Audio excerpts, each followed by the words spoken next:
Hey everyone, welcome to tonight's journey into the darkest depths of our planet's most mysterious realm. The ocean covers more than 70% of Earth, yet we've explored less than 5% of what lies beneath those deceptively calm waves. Think about that for a moment. We know more about the surface of Mars than we do about the bottom of our own oceans. That vast, unexplored darkness holds secrets beyond imagination, creatures that defy explanation, and mysteries that have remained unsolved for centuries. So tonight, as you settle in and close your eyes, I invite you to dive with me into the abyss, into a world where pressure can crush steel, where light has never touched, and where things move in the eternal darkness. Before we begin our descent, take a moment to like this video and subscribe if you enjoy these explorations of the unknown. Let me know in the comments where you're listening from and what time it is for you. It's always fascinating to see who's brave enough to join these journeys into the deep. Now dim the lights, pull your blanket a little closer, and let your mind sink into the watery depths as we explore the ocean's most haunting mysteries. The average depth of the world's oceans is about 12,100 feet, but that's just the beginning of our story. In certain places, like the Mariana Trench in the Western Pacific, the seafloor plunges down to nearly 36,000 feet below the surface. If you place Mount Everest at the bottom of the Mariana Trench, its peak would still be more than a mile underwater. The pressure at the bottom of the trench is more than 1,000 times what we experience at sea level, equivalent to having 50 jumbo jets balanced on your body. Yet even in this crushing, freezing darkness, life finds a way to exist, to adapt, to thrive in conditions that would kill a human in seconds. These creatures of the deep have evolved in ways that seem alien to our surface-dwelling minds: transparent bodies, bioluminescent lights, mouths filled with needle-like teeth, and eyes that can see in a world where no sunlight has ever penetrated. They're the true aliens of Earth, living in a parallel world just beneath our boats and beaches. But the creatures we've discovered are just the beginning, just the edge of a vast unknown that scientists believe contains millions of species we've never seen, never cataloged, never even imagined. Every deep-sea expedition brings back footage of beings that challenge our understanding of life itself. Glass octopi that appear nearly invisible in the water, fish with heads that are almost entirely mouth, and jellyfish that pulse with otherworldly light and patterns no human eye was ever meant to see. And for every creature we discover, scientists estimate there could be 10 more lurking just beyond our submersible's lights, watching us from the darkness with curious, ancient eyes. What keeps marine biologists awake at night isn't just what we've found, it's the knowledge that we've barely begun to understand what lives in our own oceans. Now imagine yourself floating on the surface of the open ocean on a perfectly still night. The water stretches out in every direction, like black glass, reflecting stars that seem to both above and below you. But beneath your floating form, that reflection gives way to a darkness so profound, so absolute, that it seems to swallow light itself. And in that darkness, things are moving, things are hunting, things are waiting, that have existed in an unbroken lineage since before mammals walked the earth. The ocean doesn't acknowledge our fears or our comfort zones. It exists as it has for billions of years, following rules alien to our land-dwelling perspective. Down in the deepest trenches, in the darkness and cold, evolution has taken paths so divergent from our surface world that we struggle to comprehend the logic behind the creatures we find. Some deep-sea fish have evolved transparent heads with eyes that point upward, constantly scanning for the silhouettes of prey against the faint glow of the surface thousands of feet above. Others have mouths that can unhinge and stomachs that can expand to consume prey larger than themselves, a crucial adaptation in a realm where meals might come once in a decade. The dragonfish prowls the deep with light-producing organs called photophores arranged along its body, but unlike most bioluminescent creatures, it also produces infrared light invisible to most other deep-sea dwellers, essentially giving it night vision goggles in a world of darkness. The ballyfish has tubular eyes encased in a transparent dome of a head, allowing it to look directly upward to spot prey while its body remains horizontal. These aren't just interesting adaptations, they're evidence of an evolutionary arms race that has been raging in the darkness for millions of years, unseen by human eyes until the last breath of time in the grand scale of Earth's history. But it's not just the creatures that should give us pause, it's the geography of the deep itself, a landscape more alien and less explored than the surface of the moon. Vast underwater mountain ranges stretch for thousands of miles, with peaks taller than any on land, their summits never breaking the surface to announce their majesty to the world above.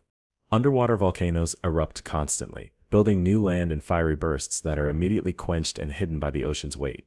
Hydrothermal vents spew superheated water rich in minerals and chemicals that would be toxic to surface life, but create oases of abundance in the barren, deep, supporting ecosystems, entirely independent of the sun's energy. Fields of perfectly hexagonal basalt columns stretch across the seafloor like the remnants of some ancient alien civilization, created by nothing more supernatural than the cooling of lava under immense pressure.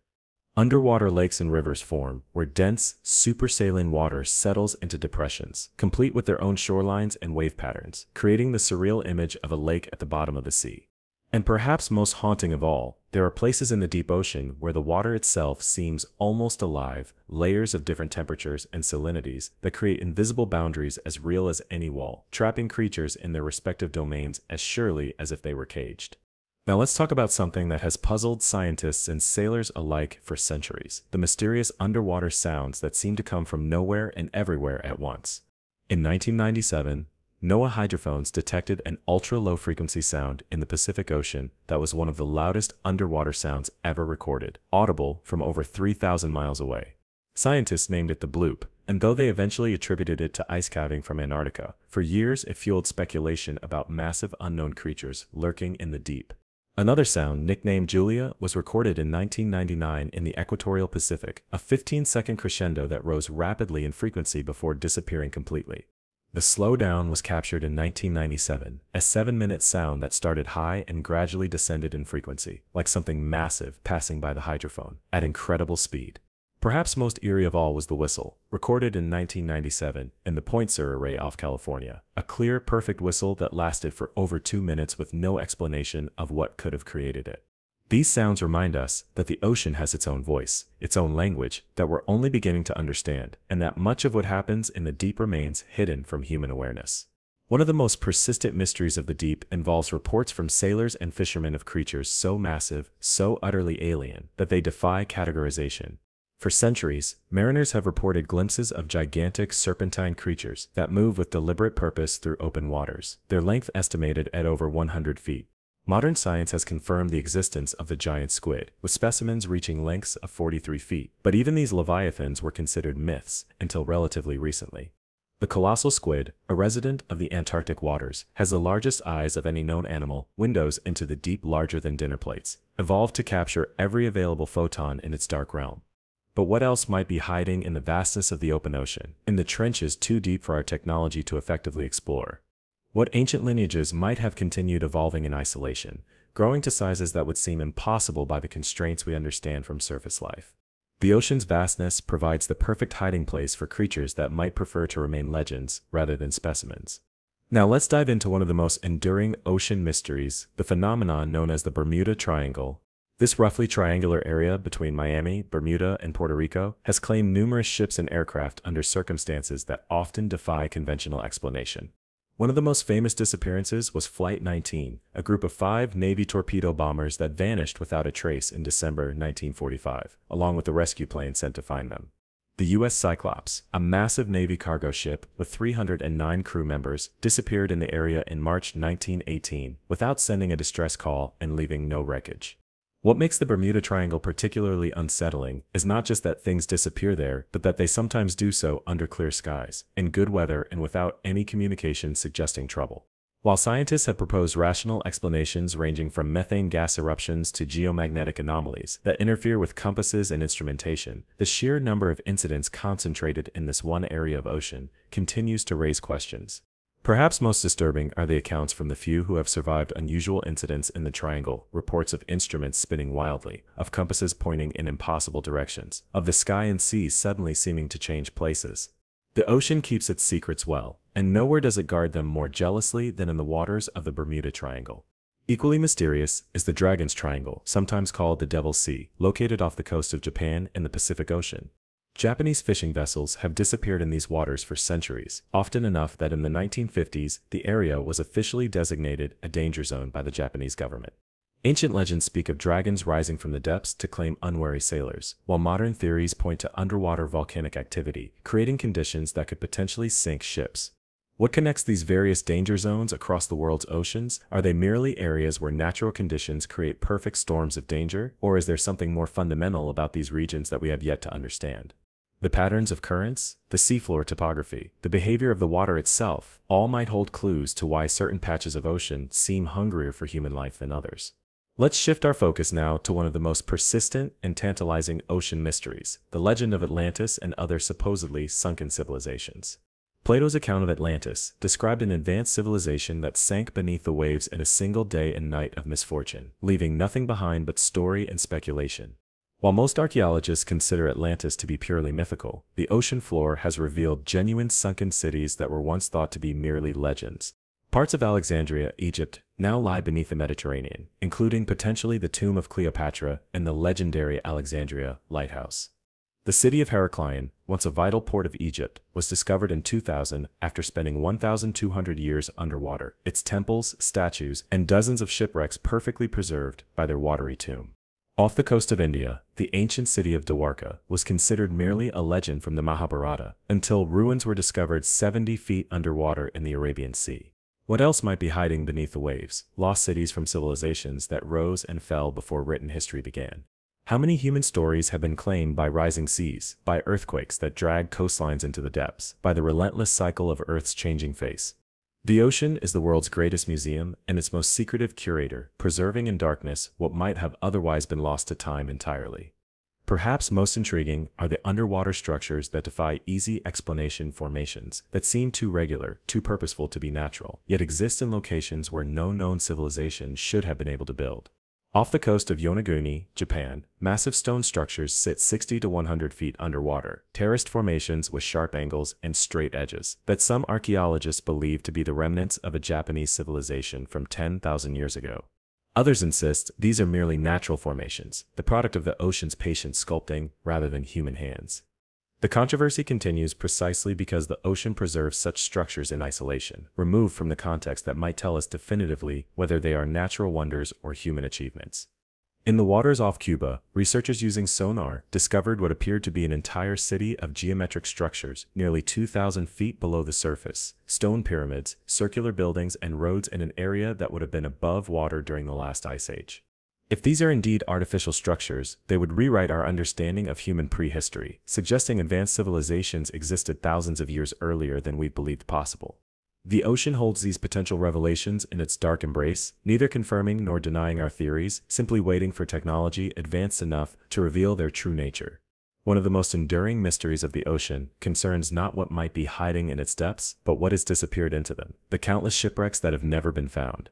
The oceans contain an estimated 3 million shipwrecks, scattered across the seafloor like the discarded toys of some cosmic child, yet we've located only a small fraction of them.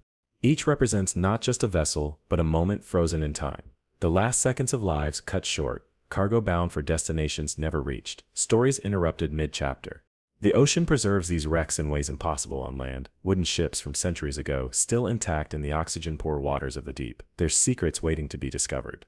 Perhaps the most famous missing wreck is the Waratah, an Australian passenger liner that vanished without trace off the coast of South Africa in 1909, with 211 people aboard. Despite numerous searches over more than a century, not a single piece of wreckage has ever been found, as though the ship and everyone aboard simply ceased to exist. The ocean swallowed the Waratah so completely that no evidence remains of its passing, no floating debris, no oil slick, no bodies washed ashore, nothing but absence and questions. How many other ships lie in the darkness, perfectly preserved time capsules of human tragedy, their locations known only to the crushing depths?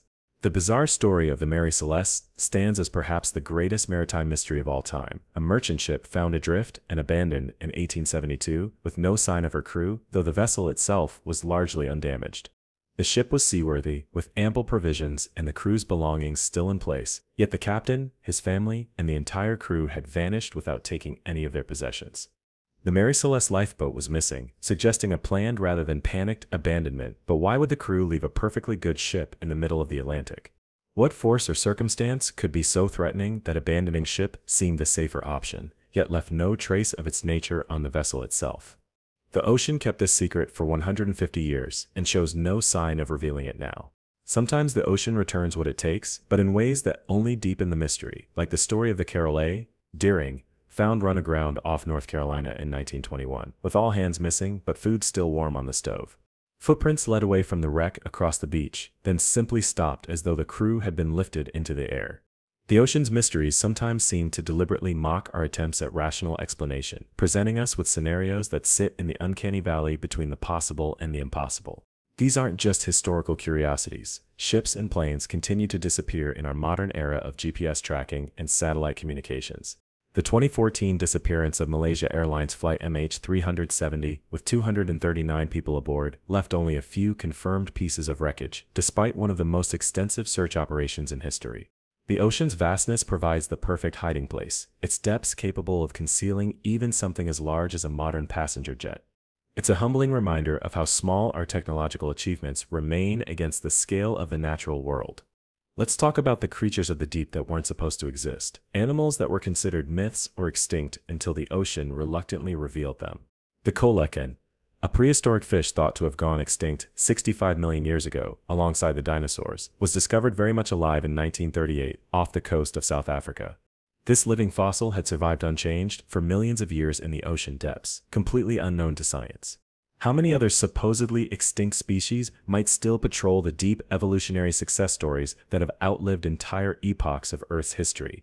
The megamouth shark, a massive filter-feeding species that can grow to 18 feet long, wasn't discovered until 1976 and has been seen less than 100 times since. This enormous animal managed to completely evade scientific detection despite its size, a testament to how little we truly know about what lives in our oceans. The giant squid, long dismissed as sailors' fantasy, wasn't photographed alive in its natural habitat until 2004, despite being one of the largest invertebrates on the planet. For centuries, these creatures were known only through the mangled remains that occasionally washed ashore or through the scars they left on the bodies of sperm whales, their only natural predator. What else might be swimming through the darkness, known to science only through rumor, myth, or the occasional damaged specimen? The ocean's mysteries extend beyond individual creatures, to entire ecosystems that shouldn't exist, but somehow do, like the whale falls that create oases of life in the barren deep. When a whale dies and sinks to the ocean floor, its massive carcass can support a complex ecosystem for up to 75 years, hosting specialized creatures found nowhere else on Earth. Some of these organisms appear to exist solely to colonize dead whales, raising the question of how they find these rare and random events in the vastness of the deep ocean. Equally mysterious are the deep-sea coral reefs that thrive in complete darkness, some individual corals estimated to be over 4,000 years old. These ancient animals have been growing slowly in the darkness since the construction of the pyramids, witnessing the entire span of human civilization from their silent vigil in the deep. What memories might be encoded in their calcium carbonate skeletons? What changes have they witnessed in the ocean around them over millennia? They are living records of ocean history, silent witnesses to changes in currents, temperatures, and chemistry that we can only guess at. One of the most disturbing discoveries in recent years has been the presence of human pollution even in the deepest parts of the ocean. In 2019, explorer Victor Vescovo found a plastic bag at the bottom of the Mariana Trench, nearly 36,000 feet below the surface, evidence that even the most remote parts of our planet are no longer pristine. Researchers have found microplastics in the guts of animals from the deepest ocean trenches, showing that our waste has penetrated to every corner of the marine environment. What long-term effects might this pollution have on deep-sea ecosystems that have evolved in isolation for millions of years? How might these ancient food webs, perfectly balanced through eons of evolution, respond to the sudden introduction of synthetic materials never before encountered in Earth's history?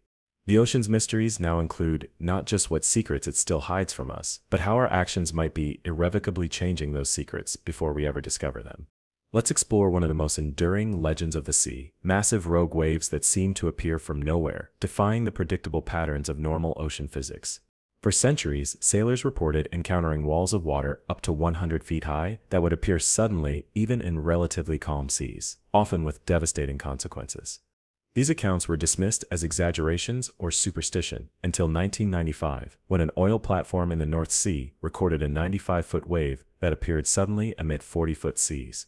Now recognized as scientific fact, these freak waves are still not completely understood. They can form when normal waves combine in just the right way, amplifying each other's energy into a single massive wall of water. Other rogue waves may be caused by strong currents moving against the direction of the waves, forcing the energy upward into towering peaks. Whatever their cause, they remain one of the ocean's most terrifying phenomena, a reminder that even in our age of weather satellites and sophisticated forecasting, the sea can still produce deadly surprises. Equally mysterious are the underwater rivers and lakes that form in the deep ocean, complete with their own shorelines, surfaces, and even waves. These formations occur when water with higher salinity, and therefore greater density, flows along the seafloor, creating distinct boundaries between different bodies of water. Divers who have visited these underwater lakes report the surreal experience of seeing ripples on their surface when disturbed, just like a lake on land. Some of these saline pools are so dense and oxygen-poor that any marine life that strays into them is immediately preserved, creating macabre shorelines of perfectly preserved dead fish and crabs. The creatures that have adapted to live in these extreme environments are some of the strangest on Earth, specially evolved mussels, tube worms, and bacteria that can process the toxic chemicals that would kill any other marine life. These ecosystems exist in complete isolation from the sun's energy, deriving all their sustenance from the chemicals that seep from the Earth's crust, a completely separate track of evolution that might be similar to what we could find on other worlds. Now let's dive into one of the most enigmatic features of the deep, the massive underwater crop circles discovered off the coast of Japan. First spotted in 1995, these perfectly geometric formations on the seafloor, some nearly 80 feet in diameter, puzzled scientists for years. It wasn't until 2011 that researchers discovered the artist responsible, a tiny pufferfish just a few inches long, that spends days creating these intricate patterns in the sand as part of its mating ritual. The male fish works tirelessly, using only its fins to create valleys and ridges that attract females while also serving as nests for eggs.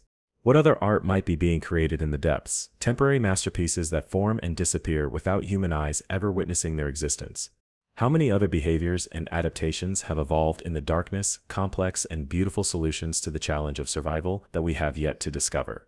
The Mariana Trench, Earth's deepest known point, deserves special attention in our exploration of ocean mysteries. This crescent-shaped gash in the Pacific seafloor plunges to a depth of approximately 36,070 feet at its deepest point, a place called the Challenger Deep.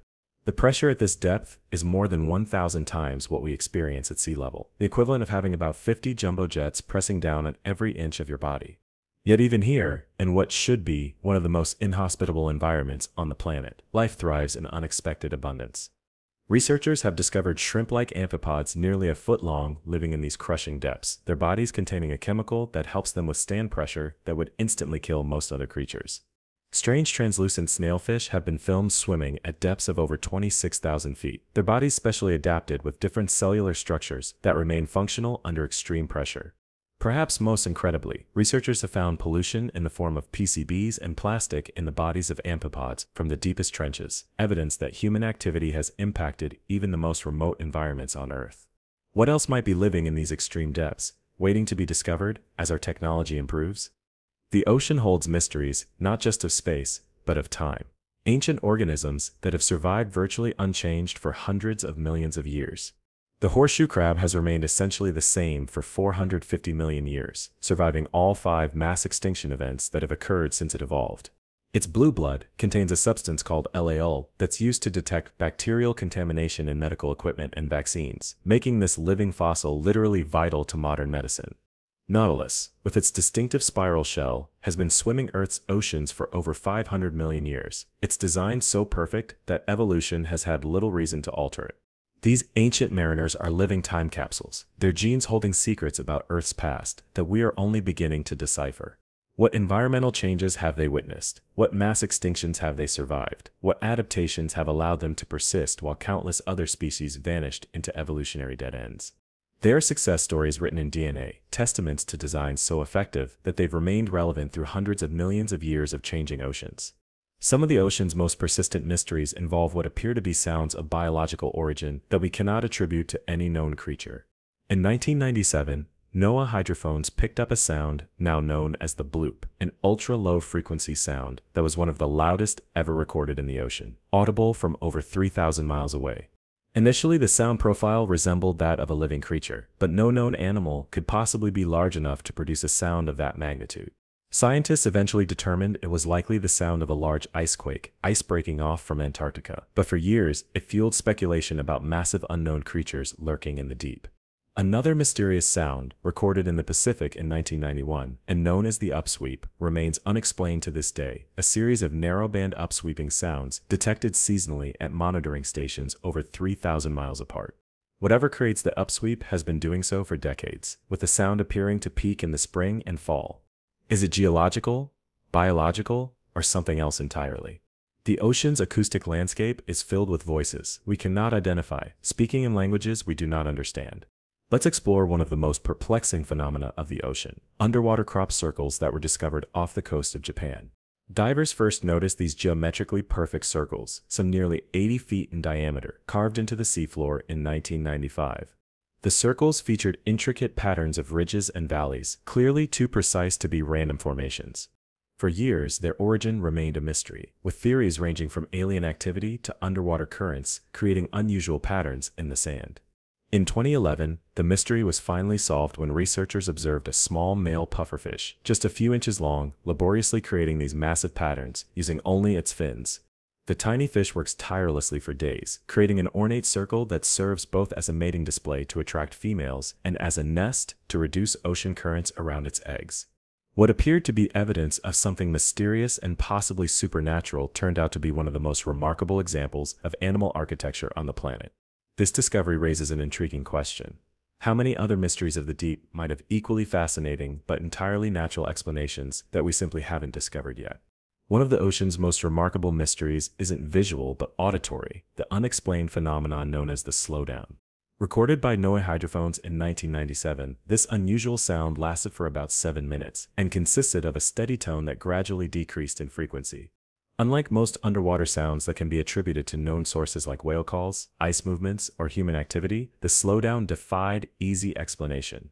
Its pattern suggested something massive, moving past the hydrophone at incredible speed, yet no known natural or human-made object could account for the acoustic signature. Some researchers proposed that it might have been caused by a large iceberg dragging along the seafloor, but the location of the recording made this explanation unlikely. Others suggested a previously unknown type of whale call, but no known cetacean produces sounds with this particular pattern or duration. The slowdown remains classified as an unexplained sound in NOAA's database, a reminder that the ocean's acoustic landscape contains voices we cannot yet identify. How many other sounds travel through the deep waters, unheard by human ears and unexplained by human science? The phenomenon of milky seas, vast expanses of ocean that glow with an eerie, uniform white light at night, has been reported by sailors for centuries, but was long dismissed as maritime folklore. These glowing waters can cover areas of up to 6,000 square miles, visible even from space, and can persist for days or even weeks. Unlike the more common bioluminescent displays created by dinoflagellates, which flash briefly when disturbed, milky seas produce a steady, ghostly glow that transforms the ocean into what sailors have described as a plain of snow or the Milky Way fallen to the sea. Scientists now believe these rare phenomena are caused by luminous bacteria communicating with each other through a process called quorum sensing, coordinating their light production once their population reaches a critical density. What triggers these massive bacterial blooms, and why they coordinate their bioluminescence across such vast areas, remains poorly understood. The mystery deepens when we consider that these bacteria typically live in symbiosis with fish and squid, raising questions about what might cause them to bloom in such unprecedented numbers in the open ocean. Milky seas represent one of the largest known displays of coordinated behavior by any organism on Earth, yet we have only recently obtained scientific confirmation that they exist at all. The ocean depths are home to some of the most bizarre adaptations ever evolved, survival strategies so alien that they seem to belong to another world entirely. Consider the anglerfish, with its bioluminescent lure dangling from its head like a living fishing pole, attracting prey in the perpetual midnight of the deep sea. When a male anglerfish finds a female, no easy task in the vast darkness, he bites into her body and physically fuses with her, eventually losing his eyes, fins, and most internal organs until he's nothing more than a parasitic sperm factory attached to his mate.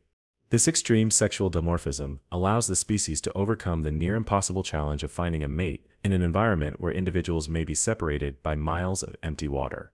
Then there's the barrel-eye fish, with transparent dome-like head through which its tubular, extremely light-sensitive eyes can be seen, constantly rotating to look upward for prey silhouetted against the faint glow from the surface. The stoplight loosejaw dragonfish produces red bioluminescence that's invisible to most deep-sea creatures who can't see red light, but allows the dragonfish to hunt without being detected. These aren't just interesting biological curiosities, they're testament to the power of evolution working in an environment of extreme pressure, both literal and selective. What other adaptations might exist in the creatures we haven't yet discovered? What other solutions to the challenges of deep-sea life might have evolved in the darkness? Let's delve into one of the most persistent legends of the sea, the kraken, a gigantic octopus or squid said to be capable of dragging entire ships beneath the waves. For centuries, these accounts were dismissed as the superstitious fear of sailors or exaggerated tales of encounters with relatively small octopi. Modern science has confirmed, however, that giant cephalopods do indeed exist, though not quite at the scale described in the most dramatic legends. The giant squid Architeuthis dux can reach lengths of up to 43 feet and weigh nearly a ton. Its tentacles lined with powerful suckers ringed with sharp, serrated chitin. The colossal squid, Mesemicoteuthis hamiltoni, is even more fearsome, with the largest eyes of any known animal and swiveling hooks on its tentacles instead of simple suckers. These real monsters of the deep were only confirmed to exist relatively recently. The first photographs of a living giant squid in its natural habitat weren't taken until 2004, and the first video not until 2012. For most of human history, these creatures were known only through the mangled corpses that occasionally washed ashore, or through the circular scars they left on the bodies of sperm whales, their only known predator. If such massive predators could remain largely hidden from science until the 21st century, what else might be lurking in the unexplored depths? The mysteries of the deep extend beyond biology to chemistry, with the ocean harboring compounds and reactions found nowhere else on Earth. At hydrothermal vents, where superheated water laden with minerals erupts from the seafloor, complex chemical reactions create unique environments that may resemble the conditions that gave rise to life itself. Scientists have discovered microbes living in these extreme environments that can survive temperatures exceeding 250 degrees Fahrenheit and pressures hundreds of times greater than at the surface. These extremophiles use chemical processes completely different from the photosynthesis that powers most life on Earth, deriving energy from hydrogen sulfide and other compounds that would be toxic to surface dwellers.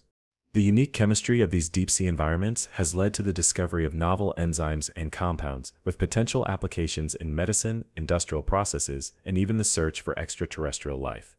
When we send probes to worlds like Europa, Jupiter's ice-covered moon thought to harbor a liquid ocean beneath its frozen surface, we're looking for life that might resemble the extremophiles of our own deep oceans. The chemistry of the deep sea may hold the key not just to understanding the origins of life on Earth, but to recognizing it elsewhere in the cosmos. One of the most enduring mysteries of the ocean involves massive structures that appear artificial but exist in locations where no known civilization could have built them. Off the coast of Cuba, researchers using sonar discovered what appeared to be an ancient city nearly 2,000 feet below the surface. Geometric structures, including pyramids and what looked like roads, in an area that would have been above water during the last ice age. Known as the Cuban Underwater Formation, this site has generated intense debate among archaeologists, with some suggesting it represents a previously unknown pre-ice age civilization, while others maintain the structures are unusual but natural geological formations. Similar controversy surrounds the Yonaguni Monument off the coast of Japan, a massive underwater structure with terraces, straight edges, and what appear to be carved steps. Some experts believe it to be the remnant of a 10,000-year-old Japanese civilization, while others insist it's the product of natural processes like fracturing and erosion. What makes these mysteries so persistent is the difficulty of proper archaeological investigation at such depths. The ocean jealously guards its secrets, making conventional excavation nearly impossible. These sites exist in a liminal space between the natural and the artificial, challenging our understanding of human prehistory and the capabilities of ancient civilizations. The ocean doesn't just hide physical mysteries, it conceals temporal ones as well, with currents that can preserve moments from the past with uncanny fidelity. When the RMS Titanic was discovered in 1985, explorers found leather shoes sitting on the seafloor. The bodies they once contained long dissolved, but the leather perfectly preserved by the cold, oxygen-poor waters of the deep Atlantic. Personal possessions scattered across the seafloor. A pocket watch stopped at the moment of sinking, a porcelain doll with its painted face still intact, perfume bottles still containing their fragrance after more than 70 years underwater. The ocean is the world's most perfect preservation medium, creating time capsules that can last for centuries or even millennia. Ancient shipwrecks have yielded wooden objects, textiles, and even food items that would have disintegrated in days if exposed to air but remain virtually unchanged in the embrace of the deep. Greek amphorae brought up from the Mediterranean still contain olive oil from the time of the Roman Empire, as fresh as the day they were sealed. This preservation creates an uncanny connection with the past, the feeling that you could reach out and touch a moment frozen in time, suspended in the cold darkness for centuries. What other moments might be preserved in the depths, waiting to be discovered and brought back into the light of human knowledge? Let's explore one of the most puzzling disappearances in maritime history, the case of the U.S. Cyclops, which vanished without a trace in March 1918. This massive collier ship, over 500 feet long and displacing 19,000 tons, was carrying manganese ore and 309 people when it disappeared somewhere between Barbados and Baltimore. No distress signal was ever received, no wreckage ever found, and no bodies ever recovered. The Cyclops and everyone aboard simply ceased to exist as far as the human record is concerned. What makes this disappearance particularly baffling is the sheer size of the vessel. The Cyclops was one of the largest ships in the US Navy at the time, not some small craft that could easily be overlooked. The weather in the area was reported as normal, with no storms that could account for the sudden loss of such a massive ship. Some have suggested that the ship's design made it prone to structural failure, while others point to the fact that the captain was of German descent, raising suspicions of sabotage during World War I. Still others note that the ship disappeared in what would later become known as the Bermuda Triangle, connecting it to other unexplained disappearances in the region. Whatever the truth, the ocean has kept this secret for over a century, with no sign of revealing it anytime soon. The phenomenon of underwater waterfalls represents one of the ocean's most visually spectacular mysteries, places where it appears that the sea itself is pouring into some vast subterranean abyss. The most famous of these is the underwater waterfall off the coast of Mauritius, where sand and silt flowing down a submarine slope create the illusion of a massive cascade beneath the surface. From the air, it creates the breathtaking and somewhat terrifying impression that the ocean is draining away into some hidden void beneath the Earth's crust. Similar formations exist in the Bahamas, the Philippines, and other locations around the world, each creating its own unique optical illusion of the impossible water falling through water. These phenomena remind us that the ocean floor is not a static, flat plane, but a dynamic landscape of mountains, valleys, and slopes that shape the movement of water in ways we rarely consider from our surface perspective. The ocean has its own geography, its own weather, its own dynamics that remain largely invisible to us, but shape the way water moves across our planet. The world's oceans are home to what might be the planet's oldest living creatures, black coral formations in the depths of the Pacific that may be over 4,000 years old. These ancient organisms have been growing slowly in the darkness since the construction of the pyramids, silent witnesses to the entire span of written human history. What changes have they recorded in their calcium carbonate skeletons? What shifts in ocean chemistry and temperature have they endured through millennia? Similarly, Greenland sharks are now known to live for upwards of 400 years, making them the longest-lived vertebrates on Earth. A Greenland shark swimming today might have been born before Shakespeare wrote his first play, might have been middle-aged when the Declaration of Independence was signed. These creatures experience time on a scale we can barely comprehend, their lives unfolding at a pace so slow it might as well be geological rather than biological. What might these ancient beings tell us if they could communicate the changes they've witnessed, the slow transformations of the ocean around them over centuries? They are living records of ocean history, their very existence a mystery of endurance and adaptation that challenges our understanding of what life can achieve. One of the most disturbing ocean mysteries is the existence of vast, dead zones, areas where oxygen levels have dropped so low that they can no longer support most marine life. These oceanic wastelands now cover more than 60,000 square miles globally, and they're growing larger and more numerous each year. The cause is primarily human activity. Agricultural runoff and other pollution fuels, massive algae blooms that consume oxygen as they decompose, leaving behind water in which fish and other oxygen-dependent organisms cannot survive. What's particularly unsettling about these dead zones is how quickly they can form and how completely they transform once thriving ecosystems into underwater deserts. Waters that once teemed with life become silent, empty, the seafloor littered with the bodies of creatures that couldn't escape the spreading hypoxia quickly enough. These dead zones represent a mystery of absence. What happens to an ecosystem when its foundation is suddenly removed? How do the remaining organisms adapt to this new reality, and what new ecological relationships form in the vacuum left by collapsed food webs? The ocean's response to these human-made catastrophes remains incompletely understood, a case study in ecological resilience and failure playing out in real time beneath the waves. Let's explore a different kind of ocean mystery. The phenomenon of microbursts, intense downdrafts that can create sudden, catastrophic conditions for vessels caught in their path. These localized but extremely powerful weather events can produce winds exceeding 100 miles per hour and waves that appear out of nowhere, turning calm seas into death traps in minutes. What makes microbursts particularly dangerous is their sudden onset and limited range. A ship might sail into perfectly calm waters, only to be hit by hurricane-force winds with no warning. Some researchers believe microbursts may explain many historical ship disappearances that occurred in seemingly good weather, including some attributed to the Bermuda Triangle. Modern weather radar can sometimes detect the conditions that lead to microbursts, but for most of human maritime history, these events would have seemed like the ocean suddenly turning against sailors for no apparent reason.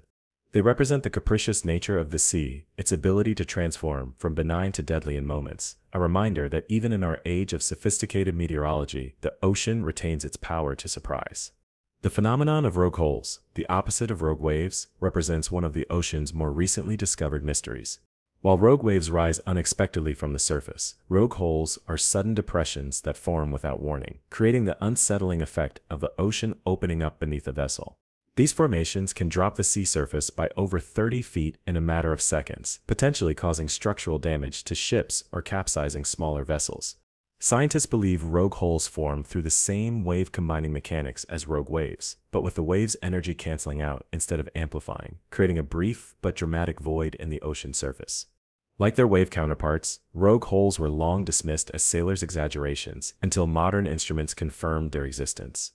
These phenomena remind us that the ocean's surface is not simply a boundary between air and water, but a complex, dynamic system with behaviors we are still working to understand. What other surface phenomena might exist that we haven't yet documented? What other ways might the boundary between ocean and atmosphere behave that would seem impossible until observed? The ocean guards some of its most profound mysteries at its very edges, in the intertidal zones where land and sea engage in their eternal dance.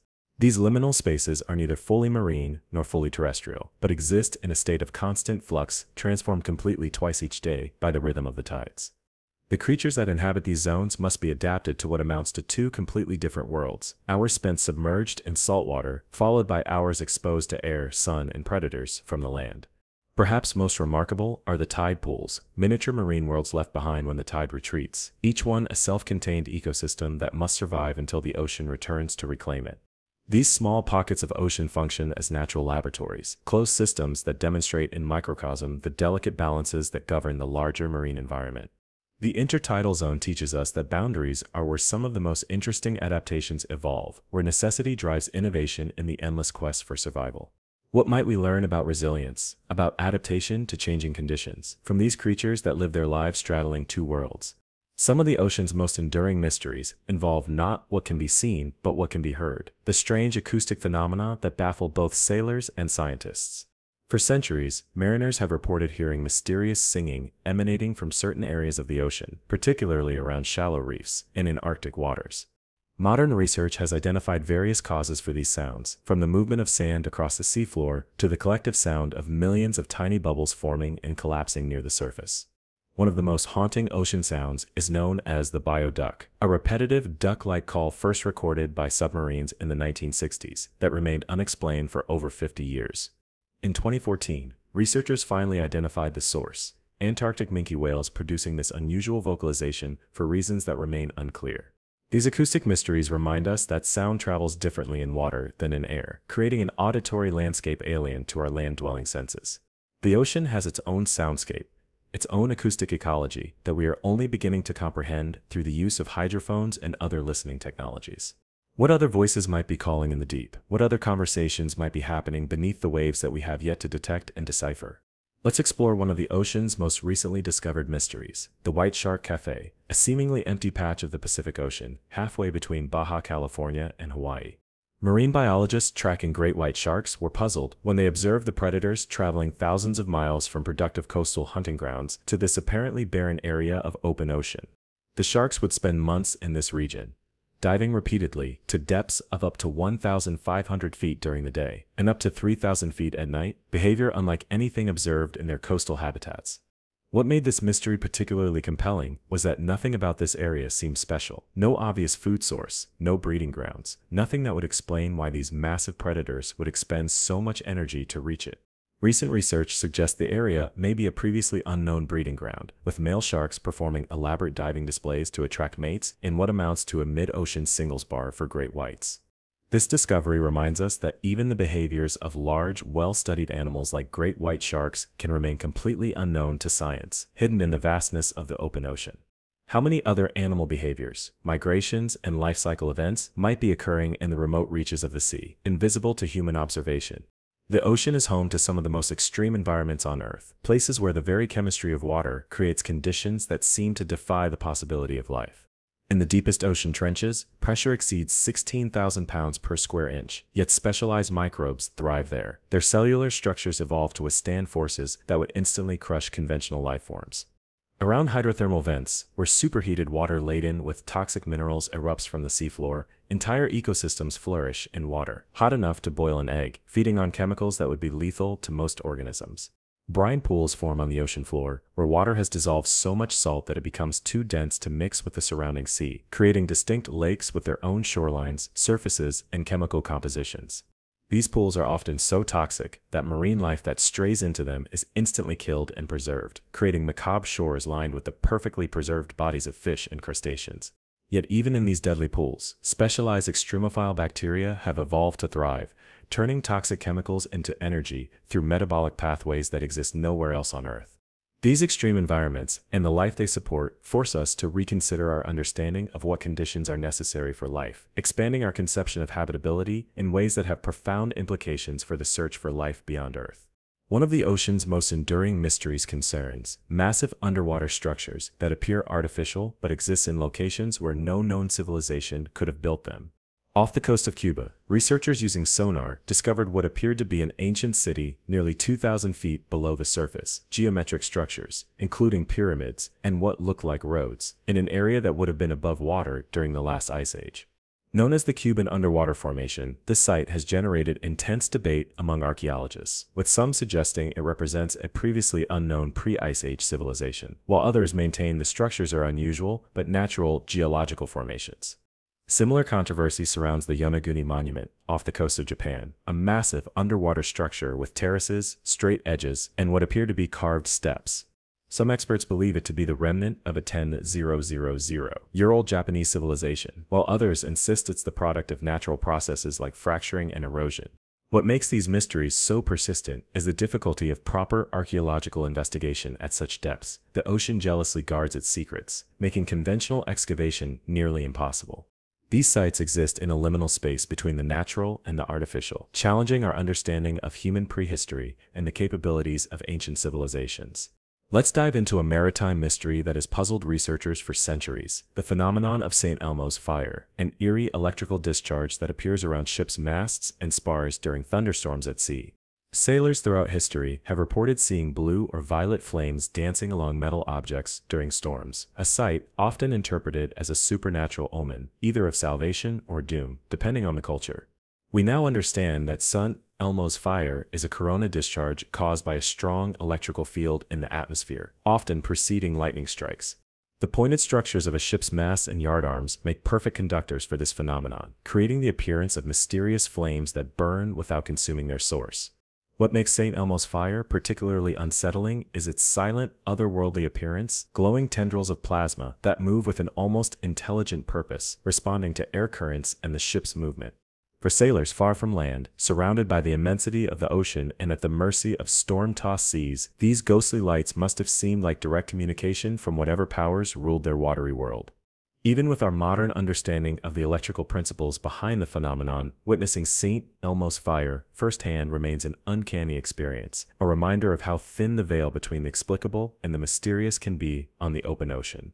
The mystery of undersea methane deposits represents one of the ocean's most potentially consequential secrets: vast reservoirs of frozen methane hydrate that lie stable on the seafloor until disturbed.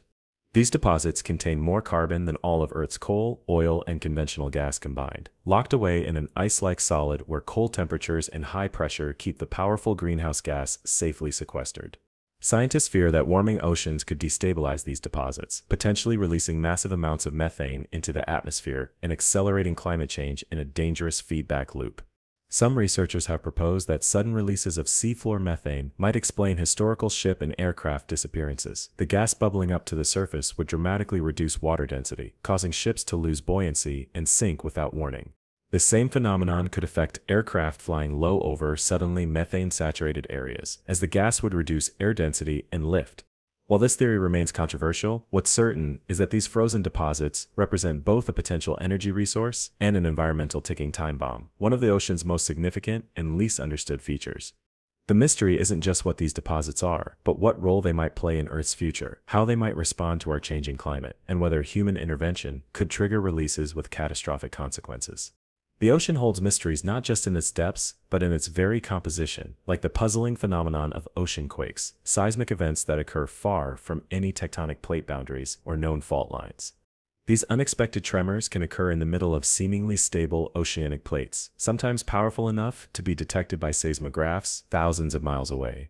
Scientists believe some of these quakes may be caused by the massive weight of sediment accumulating on the seafloor, creating stress that eventually releases in sudden shifts. Others may result from the cooling and contracting of the Earth's crust, creating fractures that propagate through supposedly stable regions. What makes these ocean quakes particularly mysterious is their unpredictability. They can occur in areas with no history of seismic activity, challenging our understanding of Earth's internal dynamics. Some researchers speculate that these events may be more common than we realize, with many going undetected due to their remote locations far from land-based monitoring equipment. These hidden tremors remind us that the ocean floor is not static but constantly changing, responding to forces both above and below in ways we are still working to understand. One of the most persistent mysteries of the deep involves unusual formations known as fairy circles, perfectly round holes that appear in seafloor vegetation, arranged in patterns that seem too regular to be random. First discovered in kelp forests off the coast of Australia, these circular clearings range from a few feet to several yards in diameter, and often appear in groups that form larger geometric patterns across the seafloor. Similar to their better-known terrestrial counterparts in the Namibian desert, marine fairy circles have defied simple explanation, with theories ranging from gas seeps to bacterial colonies to the feeding patterns of fish and sea urchins. What makes these formations particularly mysterious is their geometric precision. The circles are often nearly perfect in shape and spaced at surprisingly regular intervals, creating patterns that appear almost deliberate. Some researchers have proposed that these patterns emerge from competitive interactions between organisms, a form of natural self-organization that creates order from the chaos of ecological relationships. Others suggest they might result from the interplay between ocean currents and the seafloor, creating zones where plants cannot take root or survive. Whatever their cause, marine fairy circles represent one of the ocean's most visually striking mysteries, a reminder that patterns we associate with conscious design can emerge naturally from complex systems. Let's explore the bizarre phenomenon of underwater crop circles that were discovered off the coast of Japan. Divers first noticed these geometrically perfect circles, some nearly 80 feet in diameter, carved into the seafloor in 1995. The circles featured intricate patterns of ridges and valleys, clearly too precise to be random formations. For years, their origin remained a mystery, with theories ranging from alien activity to underwater currents, creating unusual patterns in the sand. In 2011, the mystery was finally solved when researchers observed a small male pufferfish, just a few inches long, laboriously creating these massive patterns using only its fins.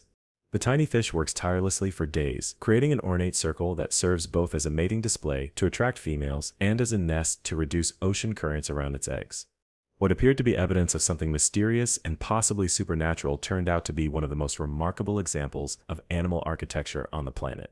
This discovery raises an intriguing question. How many other mysteries of the deep might have equally fascinating but entirely natural explanations that we simply haven't discovered yet? The phenomenon of deep-sea gigantism represents one of the ocean's most visually striking mysteries, the tendency for deep-sea creatures to grow to sizes far larger than their shallow water relatives. The giant isopod, a crustacean related to the small pillbugs or roly-polies found in gardens, can grow to over a foot long in the deep ocean.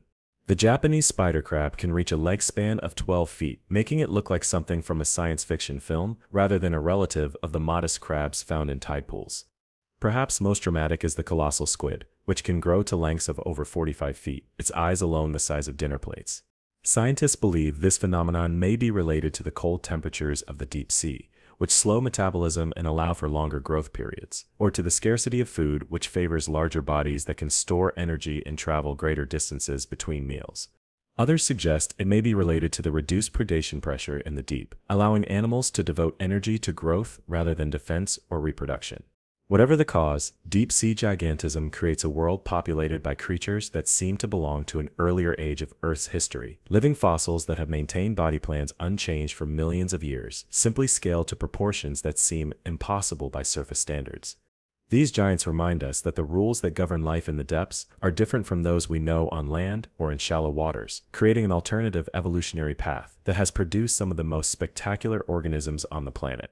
One of the ocean's most enduring mysteries involves massive underwater formations that appear artificial but exist in locations where no known civilization could have built them. Off the coast of Cuba, researchers using sonar discovered what appeared to be an ancient city nearly 2,000 feet below the surface. Geometric structures, including pyramids, and what looked like roads, in an area that would have been above water during the last ice age. Known as the Cuban Underwater Formation, this site has generated intense debate among archaeologists, with some suggesting it represents a previously unknown pre-ice age civilization, while others maintain the structures are unusual but natural geological formations. Similar controversy surrounds the Yonaguni Monument off the coast of Japan, a massive underwater structure with terraces, straight edges, and what appear to be carved steps. Some experts believe it to be the remnant of a 10,000-year-old Japanese civilization, while others insist it's the product of natural processes like fracturing and erosion. What makes these mysteries so persistent is the difficulty of proper archaeological investigation at such depths. The ocean jealously guards its secrets, making conventional excavation nearly impossible. These sites exist in a liminal space between the natural and the artificial, challenging our understanding of human prehistory and the capabilities of ancient civilizations. The phenomenon of dead water represents one of the most puzzling navigational mysteries that has confounded sailors for centuries. This strange effect occurs when a layer of fresh or brackish water sits on top of denser salt water, creating an invisible boundary between the two that can trap ships as effectively as if they were sailing through molasses. Vessels caught in dead water report their engines straining at full power, while making little or no forward progress, as if some unseen force were holding them back. The scientific explanation involves internal waves that form at the boundary between the water layers. The ship's movement creates waves in this hidden interface that drain energy from the vessel's forward momentum. These internal waves are invisible from the surface, making the experience particularly unsettling as the ship appears to be moving through normal water. Dead water phenomena are most common in fjords and polar regions where glacial meltwater creates distinct layers in the ocean, but can occur anywhere significant stratification exists. This mystery illustrates how the ocean's structure, not just its visible surface, but its hidden layering, can create effects that seem to defy the laws of physics until properly understood. How many other phenomena might exist in the complex interplay between different water masses, invisible boundaries that affect the world above in ways we have yet to discover? Let's explore one of the ocean's most mesmerizing mysteries, the phenomenon of underwater rivers and lakes that form distinct bodies of water within the ocean itself. These formations occur when water with higher salinity, and therefore greater density, flows along the seafloor, creating clear boundaries between different bodies of water. Divers who have visited these underwater lakes report the surreal experience of seeing ripples on their surface when disturbed, just like a lake on land. Some of these saline pools are so dense and oxygen poor that any marine life that strays into them is immediately preserved, creating macabre shorelines of perfectly preserved dead fish and crabs. In the Gulf of Mexico, an underwater lake called the Jacuzzi of Despair is filled with water so salty and toxic that almost anything that swims into it dies and is preserved in the brine. Yet even in these deadly pools, specialized extremophile bacteria have evolved to thrive, turning toxic chemicals into energy through metabolic pathways that exist nowhere else on Earth. These underwater lakes and rivers force us to reconsider our understanding of what constitutes a body of water, blurring the line between ocean and lake in ways that challenge our terrestrial perspective. They represent one of the ocean's most visually striking demonstrations of how chemistry and physics create distinct environments within what appears, from the surface, to be a uniform body of water. The mystery of the Lusca, a legendary sea monster reported in the blue holes of the Bahamas, represents one of the ocean's most persistent cryptozoological enigmas. Local legends describe a creature part octopus and part shark, capable of growing to over 75 feet long, that lurks in the underwater cave systems and occasionally drags unwary swimmers to their doom. While science has never confirmed the existence of the Lusca as described in folklore, the blue holes themselves are real and remarkable, vast underwater cave systems formed during ice ages when sea levels were lower. These caves create unique environments where salt water and fresh water meet, forming distinct layers with different chemical compositions and supporting specialized ecosystems found nowhere else on Earth. Some researchers speculate that sightings of the Lusca might be explained by encounters with large octopi or other known sea creatures, their appearance distorted by the unusual optical properties of the blue holes. Others point to the strong currents that can form at the entrance to these caves, capable of pulling swimmers downward with surprising force, as a possible origin for stories of creatures dragging people into the depths. Whatever the truth behind the legend, the blue holes themselves remain one of the ocean's most challenging and dangerous environments to explore, with complex underwater passageways that have claimed the lives of numerous divers over the years. These natural formations guard their secrets jealously, their depths still largely unexplored despite decades of scientific interest. Some of the ocean's most enduring mysteries involve what might be called acoustic shadows, areas where sound behaves in unexpected ways, creating zones of silence or unusual echoes that have puzzled sailors for centuries. These acoustic anomalies occur when layers of water with different temperatures create boundaries that can reflect, refract, or channel sound waves in unpredictable patterns. Ships have reported being unable to communicate with nearby vessels despite clear weather and relatively short distances, while in other cases, conversations have been clearly audible over impossibly long ranges. During World War II, submarine commanders learned to hide their vessels in these acoustic shadow zones, making them effectively invisible to sonar detection. Modern research has revealed that these phenomena result from thermoclines, sharp boundaries between water masses of different temperatures that can bend sound waves like a lens bends light.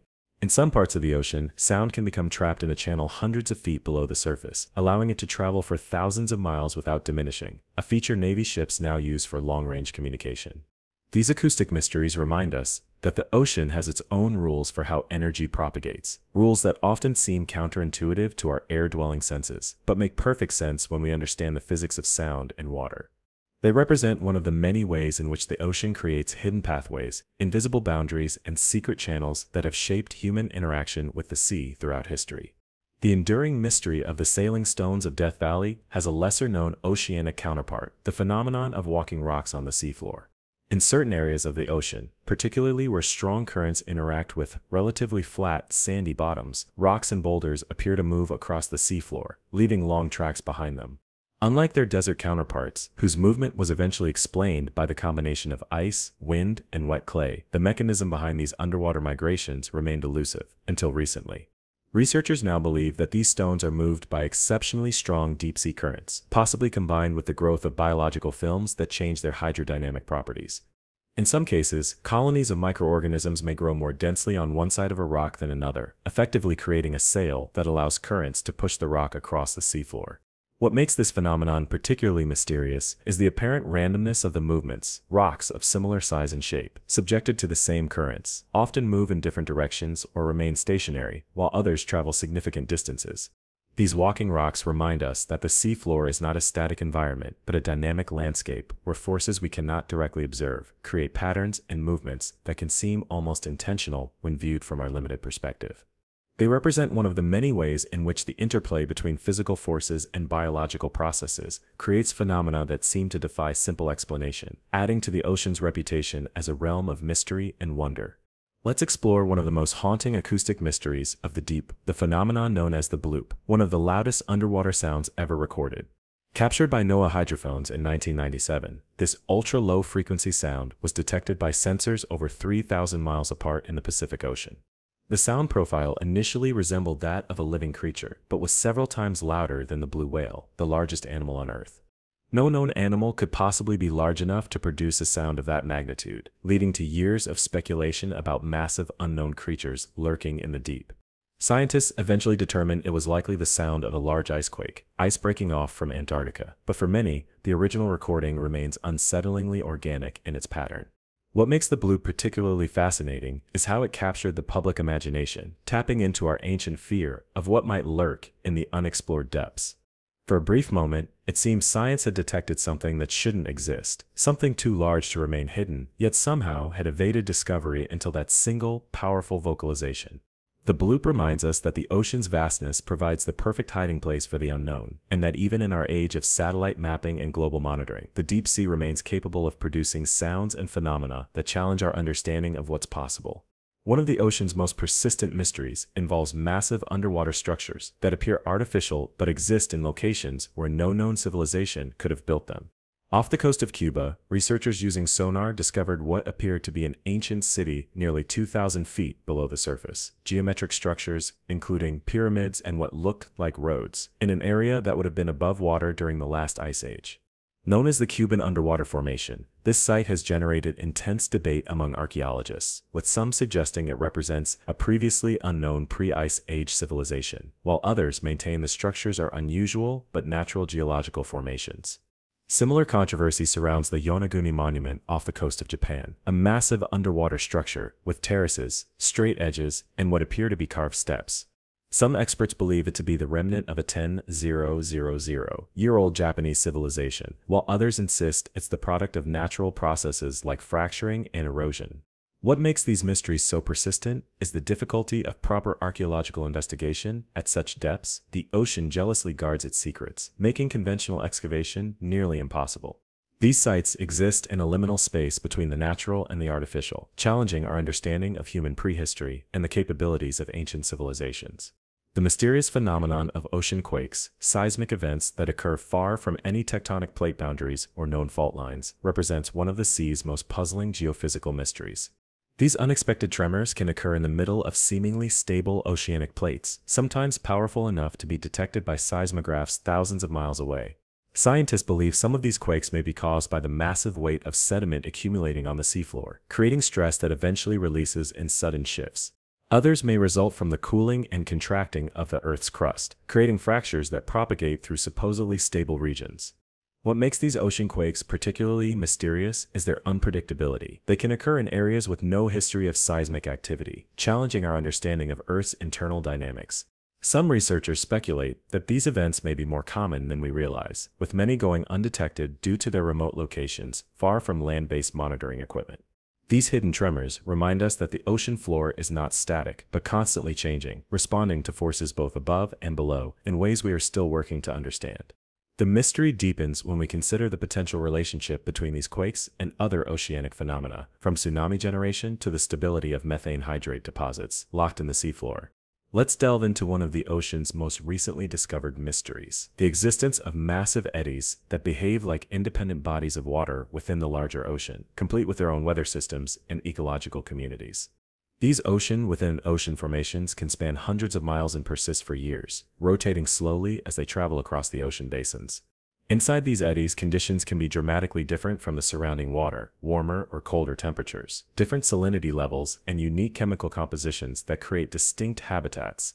Marine life caught within these rotating water masses can be transported thousands of miles from their normal range, creating isolated populations that evolve in different directions from their parent species. What makes these eddies particularly mysterious is their semi-autonomous nature. They aren't simply currents or temporary disturbances, but persistent features with their own internal dynamics and boundaries. They represent one of the ways in which the ocean defies our tendency to think of it as a uniform body of water, revealing instead a complex patchwork of distinct environments that interact, merge, and separate in an eternal dance of water and energy. These massive eddies challenge our understanding of ocean circulation and play a crucial but still poorly understood role in distributing heat, nutrients, and marine life throughout the world's oceans. The legend of the Flying Dutchman, a ghost ship doomed to sail the seas eternally, may have its basis in one of the ocean's most unsettling optical phenomena, the Fata Morgana. This complex form of mirage occurs when a layer of warm air sits atop cooler air near the ocean surface, creating a temperature inversion that bends light rays and produces distorted, often elevated images of distant objects. Ships beyond the horizon can appear to float above the water or take on stretched, distorted forms that bear little resemblance to their actual appearance. In extreme cases, objects completely below the horizon become visible, seemingly floating in midair in defiance of the Earth's curvature. These apparitions can change shape rapidly as atmospheric conditions shift, giving the impression of objects transforming or even vanishing before the observer's eyes. For sailors of earlier centuries, with no understanding of the atmospheric optics involved, such sightings must have seemed supernatural: ships that could not possibly be there, vessels that transformed or disappeared, phantom coastlines that vanished when approached. The Fata Morgana explains many historical reports of ghost ships and phantom islands, including the legendary Flying Dutchman itself, transforming supernatural tales into products of the ocean's ability to bend not just water but light itself.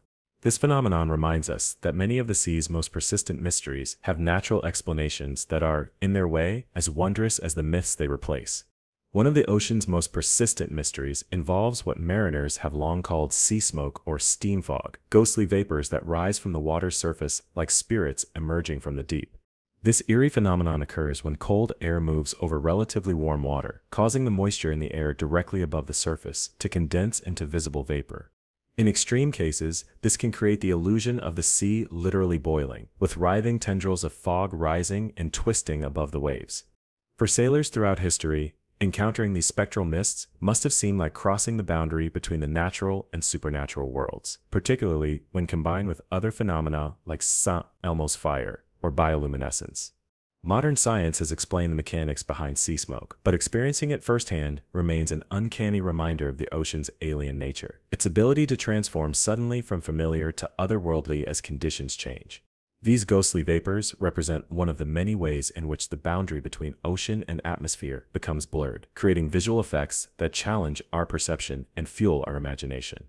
Sea smoke reminds us that the ocean is not just a body of water, but an active participant in creating the world we perceive, capable of generating illusions and apparitions that seem to defy rational explanation until we understand the science behind them. Let's explore the enduring mystery of the Sargasso Sea, a vast region of the North Atlantic Ocean that has puzzled mariners for centuries with its unique and somewhat unsettling characteristics. Unlike other seas, the Sargasso has no land boundaries but is defined by the ocean currents that encircle it, creating a massive, slowly rotating body of water that remains strangely distinct from the surrounding Atlantic. What makes this sea particularly mysterious is its unusual clarity and calmness. The water is a deep, intense blue, noticeably clearer than the surrounding ocean, and often unnervingly still, even when strong winds blow across its surface.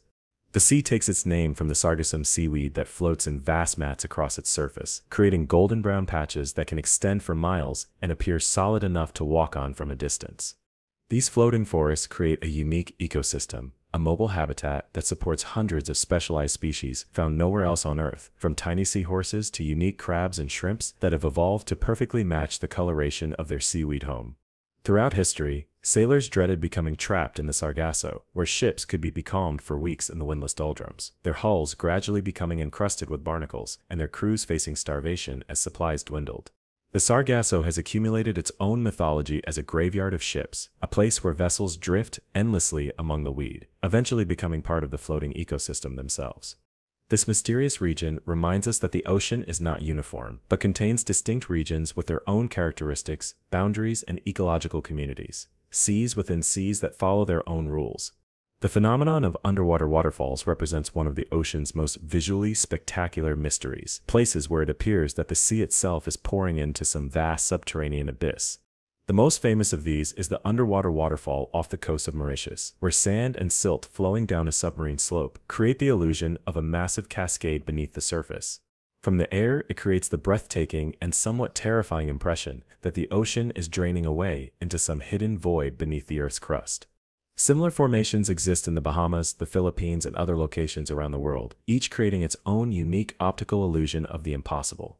These phenomena remind us that the ocean floor is not a static, flat plane, but a dynamic landscape of mountains, valleys, and slopes that shape the movement of water in ways we rarely consider from our surface perspective. The ocean has its own geography, its own weather, its own dynamics that remain largely invisible to us, but shape the way water moves across our planet.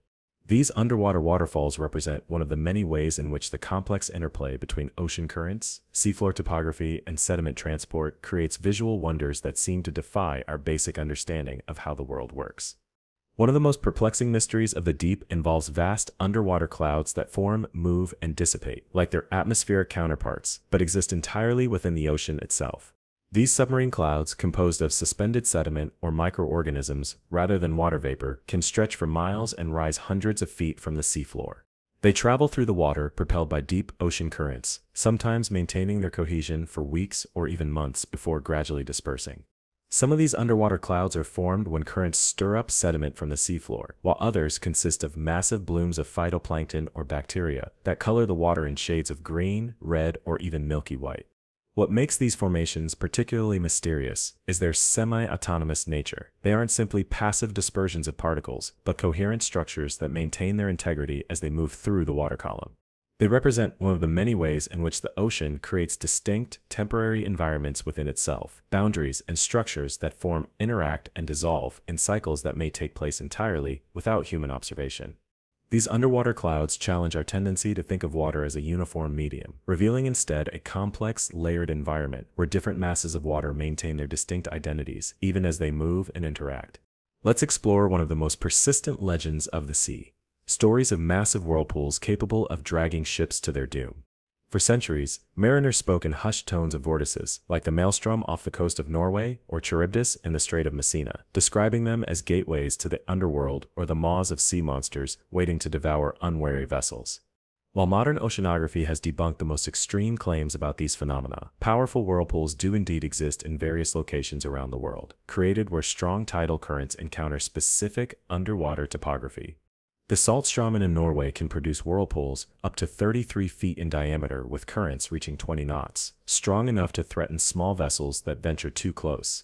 Japan's Naruto whirlpools can reach nearly 100 feet across, creating spectacular vortices visible from specialized sightseeing boats and overhead bridges.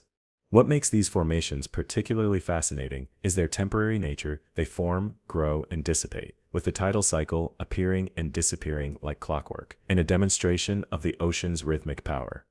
They represent one of the many ways in which the interaction between water and land creates phenomena that seem almost alive in their behavior, vortices that breathe with the pulse of the tides. These natural formations remind us that many of the ocean's most enduring mysteries have foundations in reality, even if time and telling have exaggerated their dangers. The phenomenon of ghost nets represents one of the ocean's most disturbing modern mysteries, fishing gear that continues to catch and kill marine life long after it has been lost or abandoned by humans. These drifting death traps can persist for decades, continuously capturing fish, dolphins, sea turtles, and other creatures in a process grimly referred to as ghost fishing. What makes ghost nets particularly insidious is their autonomous nature. They require no human operator to continue their lethal work, drifting silently through the ocean, gathering victims that will never be harvested. Some of these abandoned nets have been found to contain hundreds of dead animals, from tiny fish to sharks and marine mammals, each carcass attracting scavengers that themselves become entangled in a grisly cycle. Scientists estimate that hundreds of thousands of animals die each year in ghost nets, many in remote areas of the ocean where their suffering goes completely unwitnessed by human eyes. These human-made killers represent a relatively new ocean mystery, not one created by nature's forces but by our own technology continuing to function long after we've lost control of it. Ghost nets remind us that the ocean's mysteries now include not just what exists there naturally, but how our abandoned artifacts interact with marine ecosystems in ways we never intended or imagined.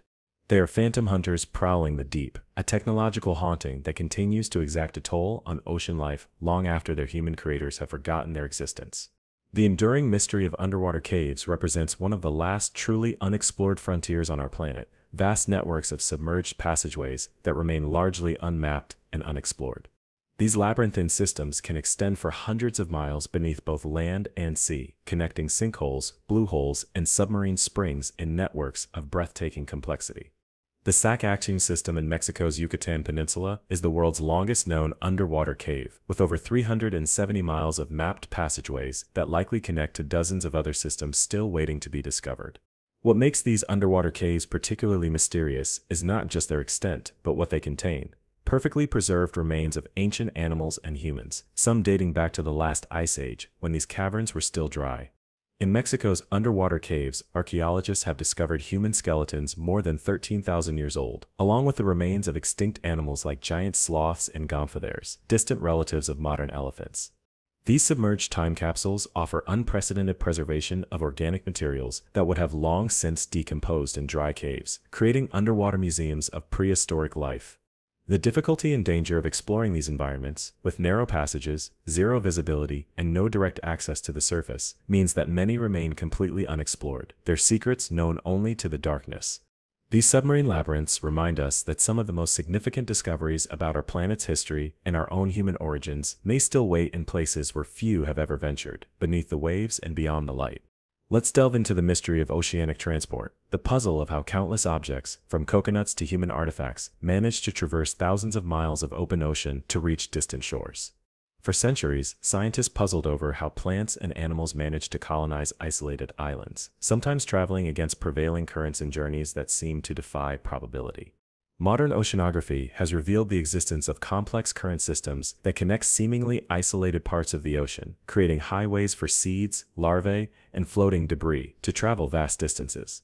These current systems explain how debris from the 2011 Japanese tsunami began washing up on North American shores within a year, or how plastic waste from one continent can end up concentrated in remote corners of another ocean basin entirely. What remains mysterious is the role of chance in these oceanic journeys, how rafts of vegetation supporting entire miniature ecosystems can survive weeks or months at sea to colonize new territories. These natural migrations across the ocean have shaped the distribution of life on our planet for millions of years, long before humans began to influence these patterns with our own transport networks. The ocean's currents represent one of Earth's oldest and most significant transport systems, moving not just water but life itself across barriers that would otherwise be insurmountable. They remind us that the world's oceans are not separate bodies of water, but a single interconnected system that has facilitated the spread and evolution of life since its earliest beginnings. The mystery of the ocean's floating forest represents one of the sea's most remarkable and least understood ecosystems, vast mats of seaweed and other floating vegetation that create mobile islands of life in the open ocean. The Sargasso Sea in the North Atlantic contains the world's largest collection of these floating forests, with golden-brown mats of sargassum seaweed stretching for miles across the surface. These floating ecosystems support hundreds of specialized species found nowhere else on Earth, from tiny seahorses perfectly camouflaged to match the seaweed's coloration, to unique crabs and shrimps that have evolved to live their entire lives in this mobile habitat. What makes these floating forests particularly mysterious is their semi-autonomous nature. They aren't simply passive collections of vegetation, but coherent ecosystems that maintain their integrity as they travel across entire ocean basins. They represent an intermediate state between terrestrial and marine ecosystems, neither fully of the land nor fully of the sea, but existing at the boundary between these worlds. Recent years have seen unprecedented blooms of sargassum in the Atlantic, creating floating mats so extensive they can be seen from space, a phenomenon that scientists are still working to explain.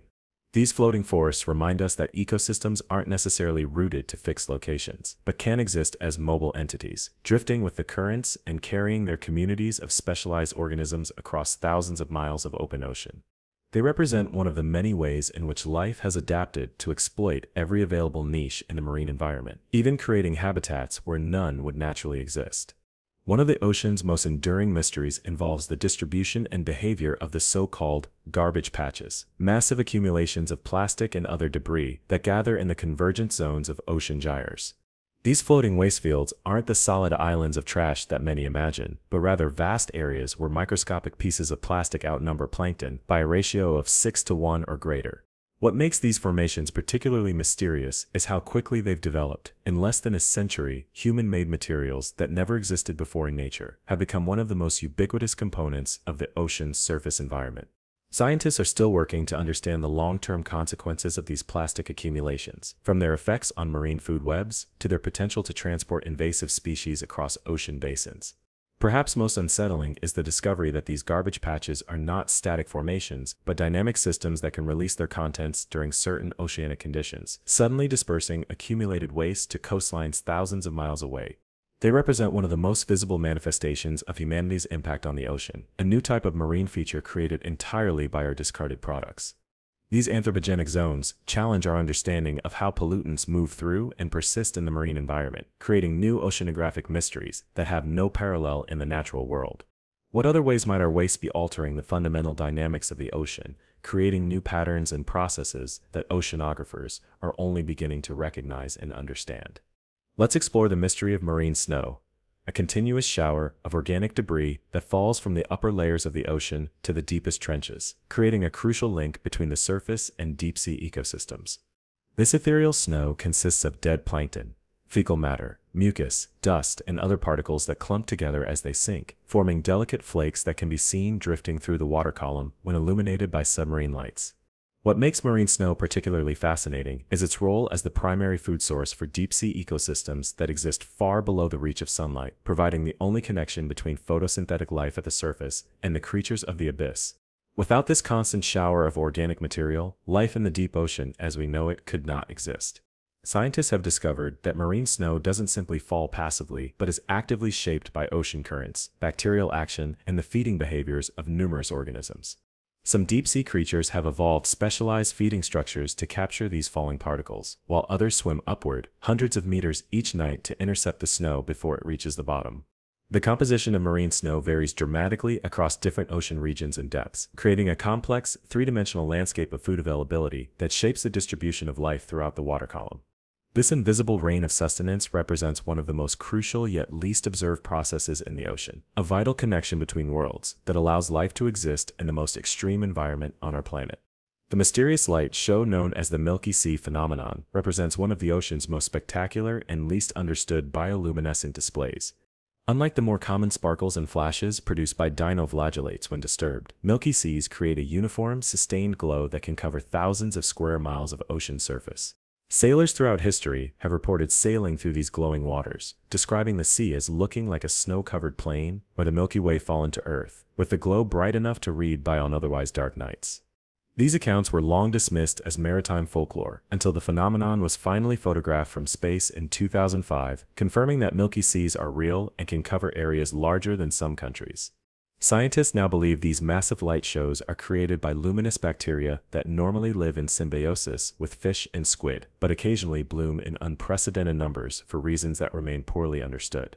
What makes Milky Seas particularly mysterious is how billions of individual bacteria coordinate their light production across such vast areas, a massive display of synchronized behavior that represents one of the largest coordinated biological events on the planet.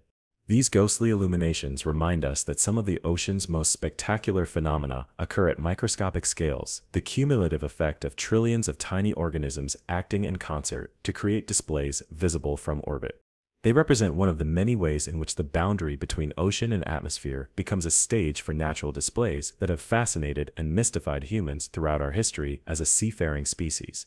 One of the ocean's most perplexing mysteries involves the surprisingly regular patterns that sometimes appear on seafloor sediments, geometric arrangements of depressions, ridges, or ripples that seem too organized to be the product of random forces.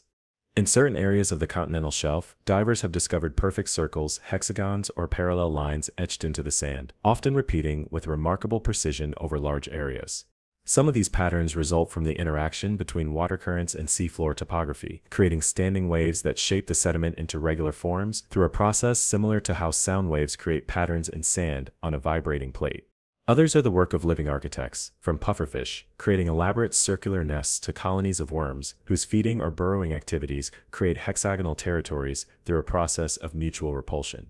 What makes these seafloor patterns particularly fascinating is how they demonstrate the emergence of order from apparently chaotic systems, whether physical or biological. They represent one of the many ways in which the interplay between ocean currents, seafloor geology, and marine life creates visual features that appear designed but emerge naturally from the complex dynamics of marine systems. These patterns remind us that what appears to be evidence of conscious design or even artificial origin can arise spontaneously from natural processes operating according to simple rules over time. They challenge us to recognize that order and pattern are not necessarily indicators of intelligent creation, but can emerge from the self-organizing properties inherent in both physical and biological systems. Let's explore the mystery of ocean memory, the growing scientific understanding that the sea itself maintains records of past conditions in ways we are only beginning to decipher. Unlike land environments that can be rapidly transformed by fire, erosion, or human activity, the deep ocean changes very slowly, preserving evidence of past events in its chemistry, sediments, and the bodies of its longest-lived inhabitants. The calcium carbonate skeletons of deep-sea corals, some of which have been growing continuously for thousands of years, contain isotopic signatures that record ocean temperatures and chemistry across millennia. Similarly, the growth rings in the ear bones of fish, like the orange ruffy, which can live for 150 years or more, provide calendars of ocean conditions, stretching back to the Industrial Revolution. Perhaps most remarkable are the sediment cores extracted from the deep ocean floor, which contain layer upon layer of microscopic shells and dust that have settled gently through the water column for millions of years. These natural archives hold information about everything from ancient climate patterns to asteroid impacts, volcanic eruptions, and even the fallout from nuclear testing, a continuous record of Earth's history preserved in the most stable environment on the planet. The ocean's memory extends beyond these physical archives, to include the genetic records carried by its inhabitants, evolutionary adaptations that reflect past conditions and events that shaped life in the sea. These varied forms of ocean memory remind us that the sea is not merely a physical space, but a temporal one as well, a living record of Earth's past that we are only now learning to read. The phenomenon of deep scattering layers represents one of the ocean's most dramatic daily mysteries, vast sheets of organisms that rise toward the surface each night and descend to the depths at dawn in the largest animal migration on the planet. These layers appear on sonar as false bottoms or phantom seafloors, dense enough to reflect sound waves and create the impression of solid structures where none actually exist. What makes this phenomenon particularly remarkable is its scale. These migrations involve trillions of organisms moving in concert, from tiny crustaceans to foot-long lanternfish, rising and falling hundreds of meters in a daily cycle synchronized to the sun's movement. During daylight hours, these creatures seek the safety of the dark depths to avoid predators, but at night they rise to feed on the plankton-rich surface waters, creating a massive vertical redistribution of biomass through the water column. This daily migration connects the surface and deep ocean ecosystems, transferring energy and carbon between these worlds, in a biological pump that plays a crucial role in ocean chemistry and global carbon cycles. Scientists have discovered that these layers don't simply rise and fall uniformly, but move in complex patterns, influenced by lunar cycles, currents, and the presence of predators, creating an intricate choreography invisible to human eyes but detectable through technology. The deep scattering layer reminds us that the ocean is not a static environment, but a dynamic, three-dimensional space where vast communities move vertically as well as horizontally, creating temporary ecosystems that form and dissolve with a daily cycle of light and darkness. This massive migration represents one of the most fundamental rhythms of life in the ocean, a pattern that has likely persisted for millions of years, but was completely unknown to science until the development of sonar in the 20th century. One of the most mysterious aspects of the deep ocean involves creatures that generate their own light through bioluminescence, a form of cold light production that serves functions from communication to camouflage to hunting. In the perpetual darkness below 1,000 meters, an estimated 90% of creatures produce some form of bioluminescence, creating a world of living light invisible to surface dwellers. What makes this phenomenon particularly fascinating is the incredible diversity of light-producing strategies that have evolved independently in different lineages, from bacteria that glow continuously to complex organs that can produce precisely controlled flashes, patterns, or even sustained illumination.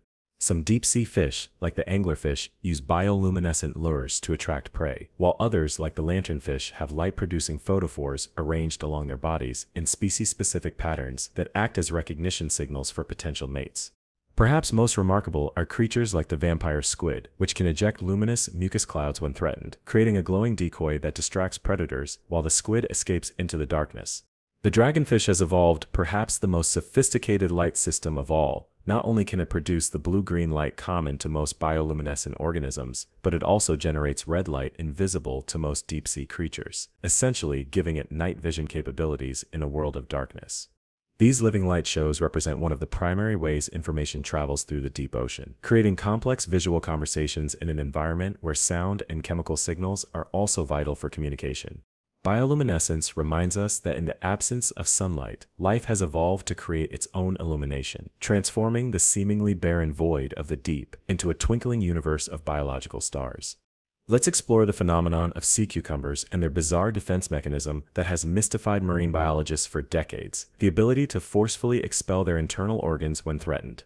When attacked by a predator, certain species of sea cucumber can contract their body wall muscles so violently that their intestines, respiratory trees, and other organs are forced out through their anus or body wall ruptures.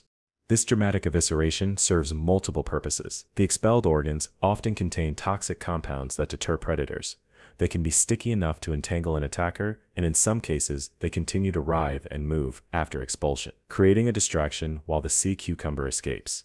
What makes this defense particularly remarkable is what happens next. Over a period of weeks, the sea cucumber completely regenerates all of its lost organs, returning to normal function as if nothing had happened. This extraordinary regenerative ability represents one of the most extreme examples of tissue regeneration in the animal kingdom, a capacity for self-healing that far exceeds anything possible in vertebrates like ourselves. Scientists studying this phenomenon hope it might offer insights for regenerative medicine in humans, potentially leading to new approaches for organ replacement or tissue repair. The sea cucumber's sacrificial defense reminds us that evolution has produced solutions to survival challenges that can seem bizarre or even self-destructive by human standards, but make perfect sense in the context of the organism's life history and environment. It represents one of the many ways in which marine invertebrates demonstrate biological capabilities that seem almost supernatural to our vertebrate-centric perspective, challenging our understanding of what's possible within the constraints of animal physiology.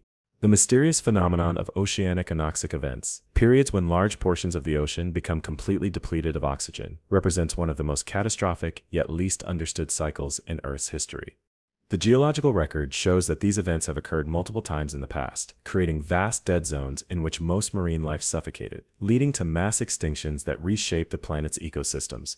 What makes these historical events particularly relevant today is the growing evidence that human activities, from agricultural runoff to climate change, are increasing the frequency and extent of oxygen-depleted zones in modern oceans.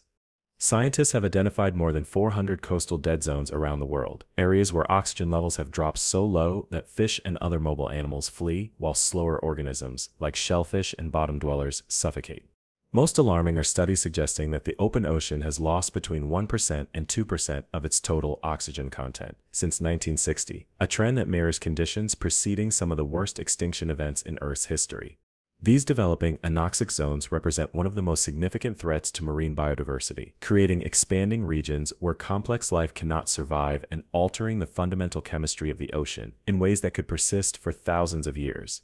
The mystery lies not just in how these zones form, but in how marine ecosystems might respond to their growth, what new evolutionary pathways might emerge, what specialized organisms might thrive in these oxygen-poor environments, and how the ocean's chemical cycles might be permanently altered.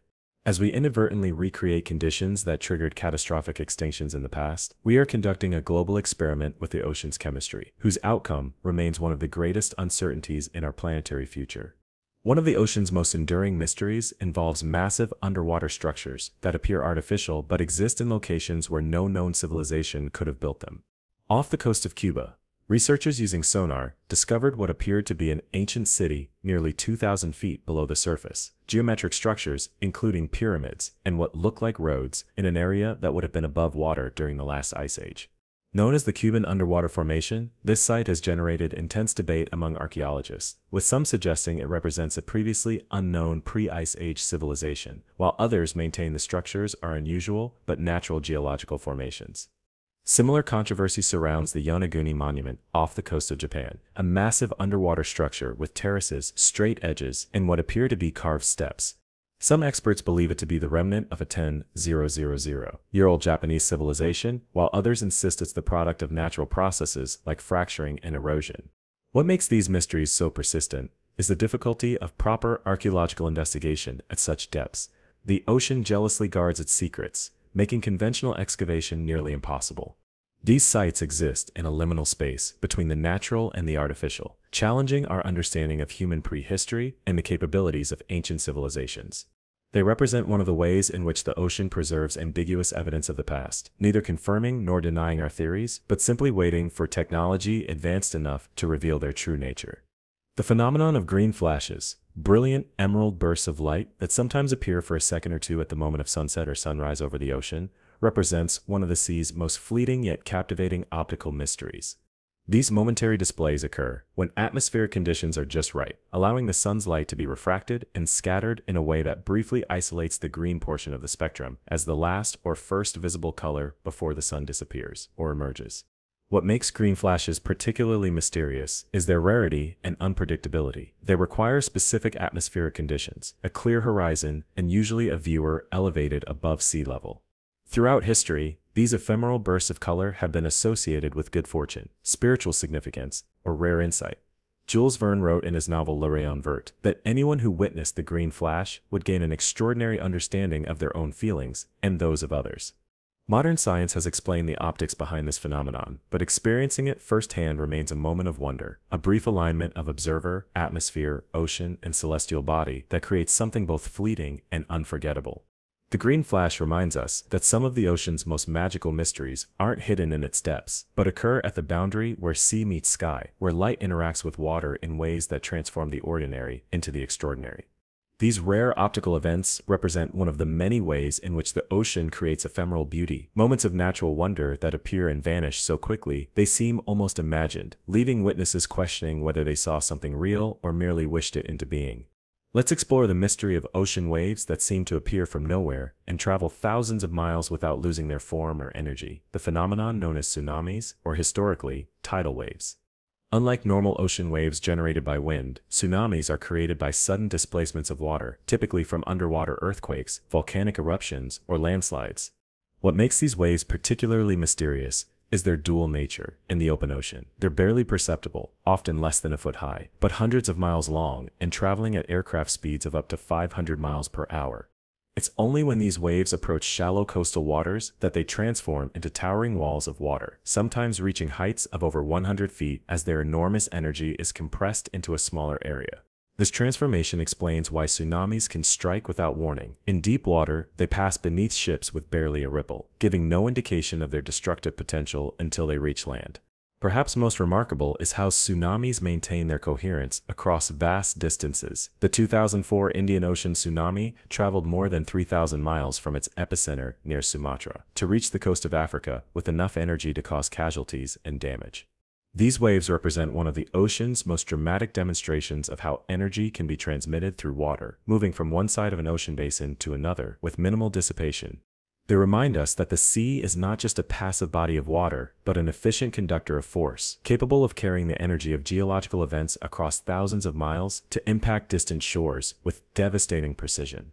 The phenomenon of internal waves, massive undulations that occur not at the ocean's surface, but at the boundaries between layers of water with different densities, represents one of the sea's most significant yet largely invisible dynamics.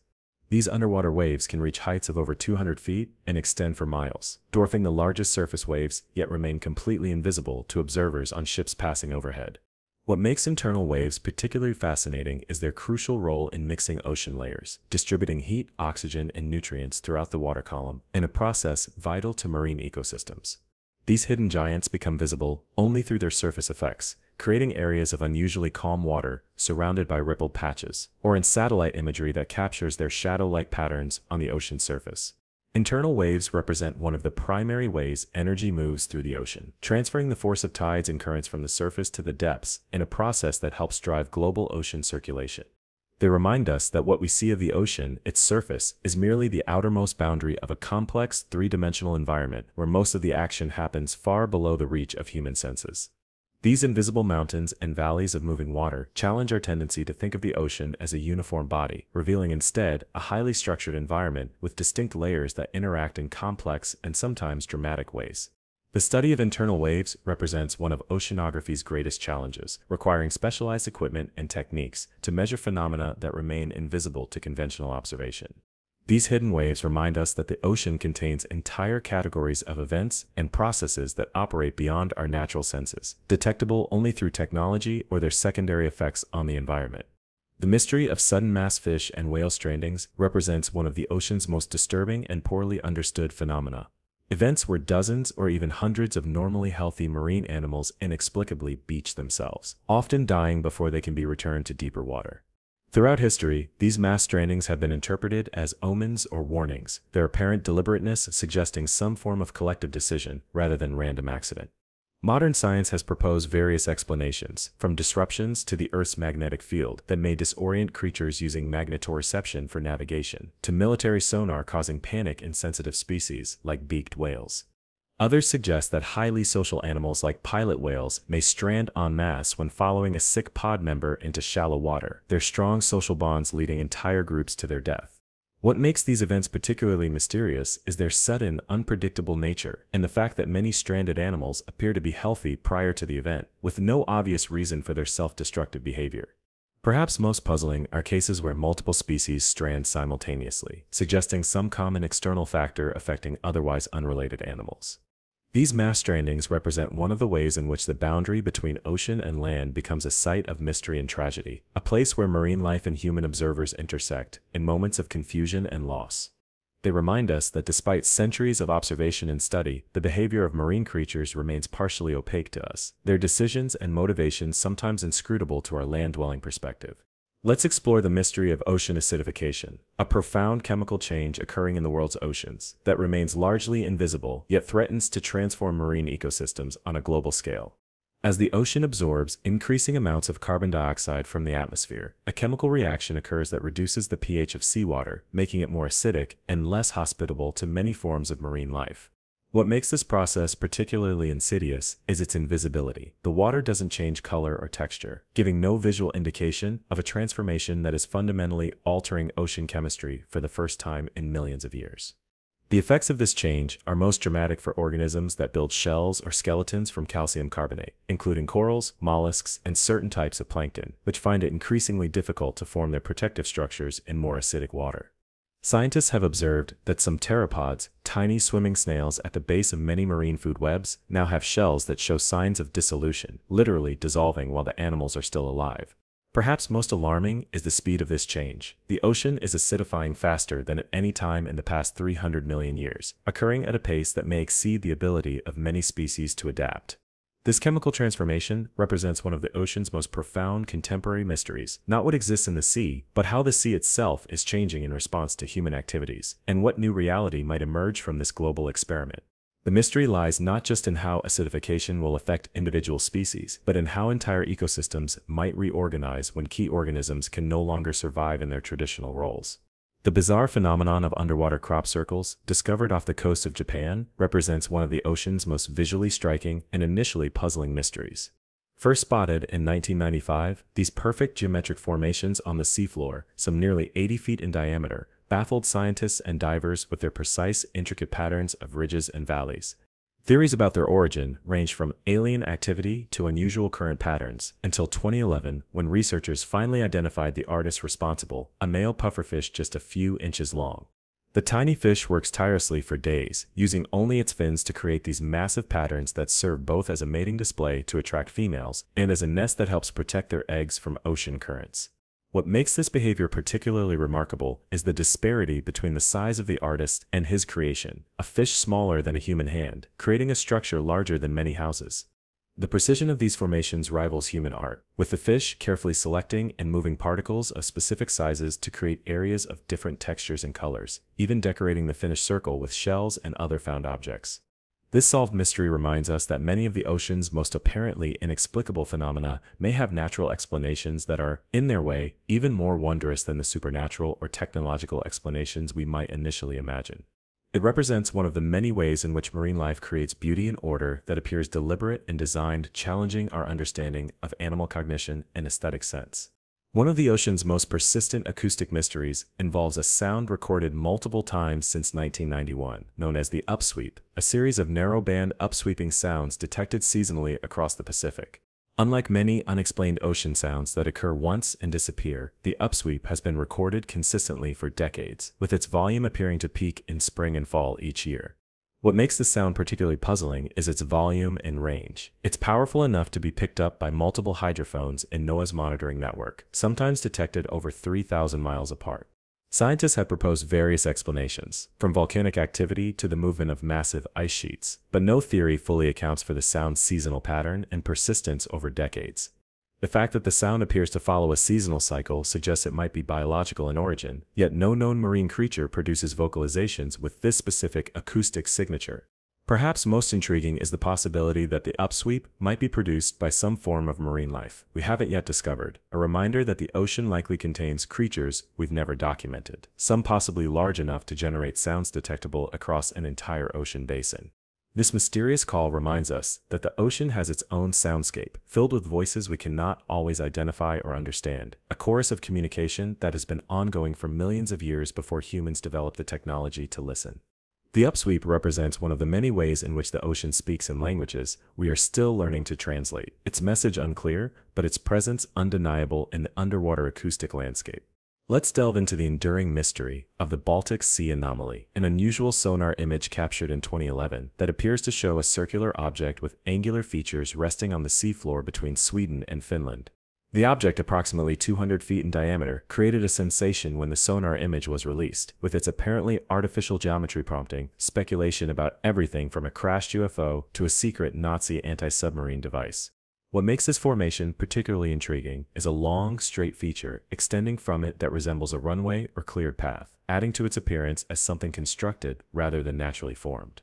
Professional geologists have suggested more prosaic explanations, including a glacial deposit, unusual rock formation, or even a Viking burial ship, yet no definitive identification has been made due to the difficulty and expense of properly examining objects at that depth. The Baltic Sea anomaly represents a perfect example of how modern technology can both reveal and mystify. Our sonar can detect unusual features on the seafloor, but without direct observation and sampling, their true nature remains speculative. Like many ocean mysteries, the anomaly exists in a liminal space between the known and unknown, visible enough to generate questions but remote enough to resist easy answers. It reminds us that the seafloor is a landscape as varied and complex as any on land, with geological formations that can mimic artificial structures and create compelling illusions of design where only natural processes have been at work. Whether ultimately proven to be extraordinary or mundane, the Baltic Sea anomaly represents our continuing fascination with what might lie hidden beneath the waves, waiting to challenge our understanding of history, geology, or even our place in the universe. The mysterious Great Blue Hole of Belize represents one of the ocean's most visually dramatic features, a perfect circular chasm of darkest blue amid turquoise shallows, plunging 410 feet into the seafloor of the Caribbean. From the air, this marine sinkhole appears almost artificially precise in its geometry, a perfect dark circle over 1,000 feet in diameter that seems to have been cut into the reef with supernatural precision. What makes the Blue Hole particularly fascinating is its origin. It began as a limestone cave system during the last ice age, when sea levels were much lower, its ceiling eventually collapsing to create the vertical shaft we see today. Divers who venture into its depths describe passing through a layer of hydrogen sulfide at about 300 feet that creates an eerie, smoky effect, below which lie the preserved stalactites and stalagmites of the ancient cave, now hanging in open water. These stone formations provide valuable data about past climate conditions, as their growth patterns record information about rainfall and temperature from tens of thousands of years ago. Beyond its scientific value, the Blue Hole has accumulated its own mythology among divers, who speak of unusual currents, disorienting effects at depth, and the peculiar sensation of floating in what amounts to a vertical underwater tunnel. Several divers have lost their lives exploring its depths, adding to the hole's reputation as beautiful but dangerous, a place where the normal rules and references of the ocean seem subtly altered. The Great Blue Hole reminds us that the ocean floor is not simply a flat plain but a complex landscape shaped by geological processes, both above and below the water, preserving in its features the memory of a time when today's seabed was dry land. The phenomenon of marine immortality, exemplified by the tiny hydrozoan Turritopsis dohrnii, commonly called the immortal jellyfish, represents one of the most profound biological mysteries in the ocean. Unlike virtually every other multicellular organism on Earth, this small jellyfish possesses the remarkable ability to revert from its adult medusa stage back to its juvenile polyp stage, essentially reversing its life cycle and cheating death indefinitely. When faced with environmental stress, starvation, physical damage, or even just old age, the adult jellyfish can transform its existing cells through a process called transdifferentiation, returning to an earlier developmental stage from which it can mature again. This biological reset can theoretically occur endless times, making the creature potentially immortal, though in practice predation and disease ensure that most don't live forever in the wild. What makes this ability particularly fascinating is its implications for our understanding of aging and cellular development. The jellyfish essentially reverses processes that scientists once thought could only move in one direction. Researchers studying these creatures hope their unusual cellular plasticity might offer insights for regenerative medicine, cancer research, and our understanding of why most animals, including humans, age in the first place.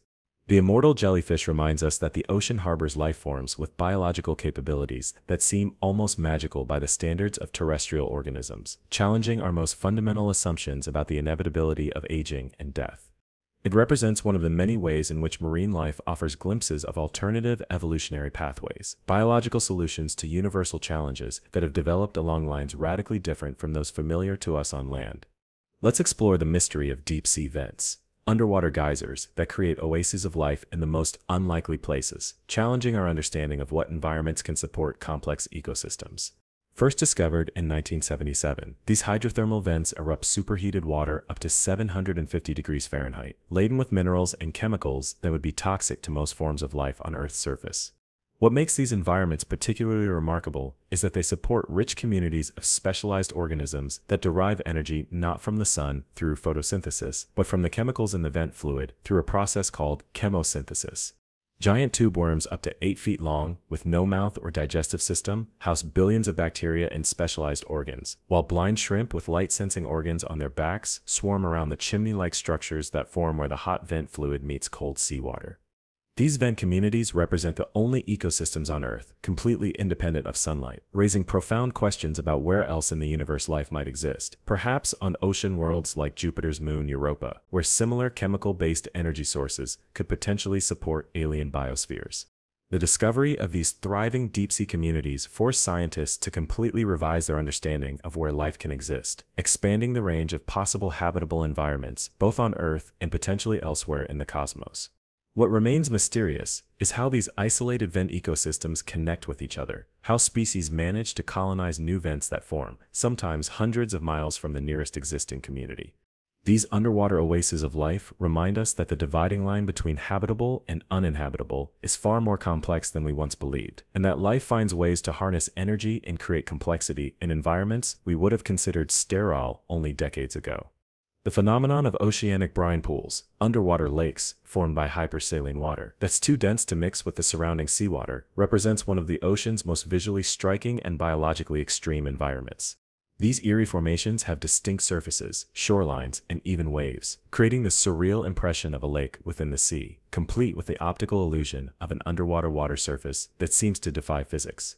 What makes brine pools particularly deadly is their combination of extreme salinity, lack of oxygen, and often high concentrations of toxic methane and hydrogen sulfide, creating conditions lethal to most marine life. Marine animals that swim into these pools often die instantly and are preserved by the brine, creating macabre shorelines lined with the perfectly preserved bodies of fish and crustaceans that made the fatal mistake of crossing the boundary. Yet even in these toxic environments, specialized extremophile bacteria have evolved to thrive, forming dense mats along the edges of the pools and deriving energy from the chemical soup through metabolic pathways that exist nowhere else on Earth. These underwater lakes challenge our terrestrial-based language and concepts. They are bodies of water within water, with properties that create boundaries as real and dangerous as any on land. Scientists studying these extreme environments gain insights not just into the limits of life on Earth, but into the potential for life on other worlds with similarly harsh chemical conditions. Brine pools remind us that the ocean contains entire ecosystems with chemistries so alien to our experience that they might as well exist on another planet, yet they're found right here on Earth, hidden beneath the familiar blue surface of our own seas. One of the ocean's most peculiar mysteries involves the phenomenon of natural nuclear reactors, locations where the conditions of the seafloor have concentrated uranium deposits to the point where spontaneous nuclear fission occurs. While the only confirmed natural nuclear reactor discovered so far was at Oklo in Gabon, Africa. Now inactive, scientists believe similar processes could occur in uranium-rich deposits on the seafloor, operating completely independently of human intervention. What makes this possibility particularly fascinating is how it challenges our perception of nuclear reactions as exclusively human technology, when in fact the process can occur naturally given the right geological conditions. If such submarine reactors exist, they would produce localized heating and unique chemical signatures in the surrounding water, potentially creating specialized ecosystems similar to those found around hydrothermal vents.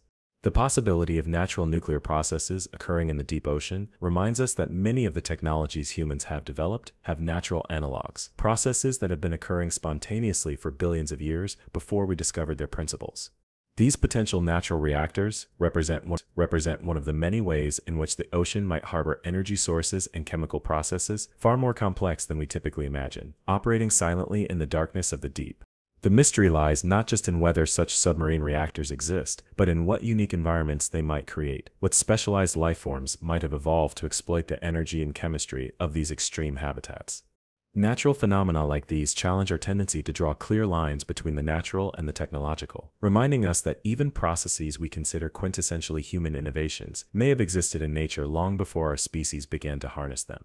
Let's delve into the mystery of underwater rivers, vast flows of dense, saline water that travel along the seafloor with many of the characteristics of rivers on land, including banks, floodplains, and even waterfalls.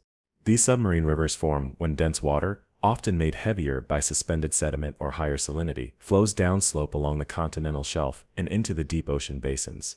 What makes these formations particularly remarkable is their scale. The underwater river, discovered in the Black Sea, is over 35 miles long, nearly 700 feet deep in places, and flows with a current of 4 miles per hour, carrying more than 22,000 cubic meters of water per second. Unlike rivers on land that flow within banks of solid earth, these underwater rivers are bounded by the surrounding water itself, creating a river of water flowing through water, a concept that seems to defy common sense but perfectly illustrates the complex fluid dynamics of the ocean. These channels play a crucial role in transporting sediment, nutrients, and organic material from shallow coastal waters to the deep ocean, feeding ecosystems that would otherwise exist in nutrient-poor deserts. Perhaps most visually striking are the underwater waterfalls formed, where these dense water flows encounter steep drops in the continental shelf, creating cascades that can be thousands of feet high, dwarfing any waterfall on land. The largest known underwater waterfall, located in the Denmark Strait between Greenland and Iceland, drops nearly 11,500 feet and carries more than 175 million cubic feet of water per second, making it the largest waterfall of any kind on Earth by a considerable margin.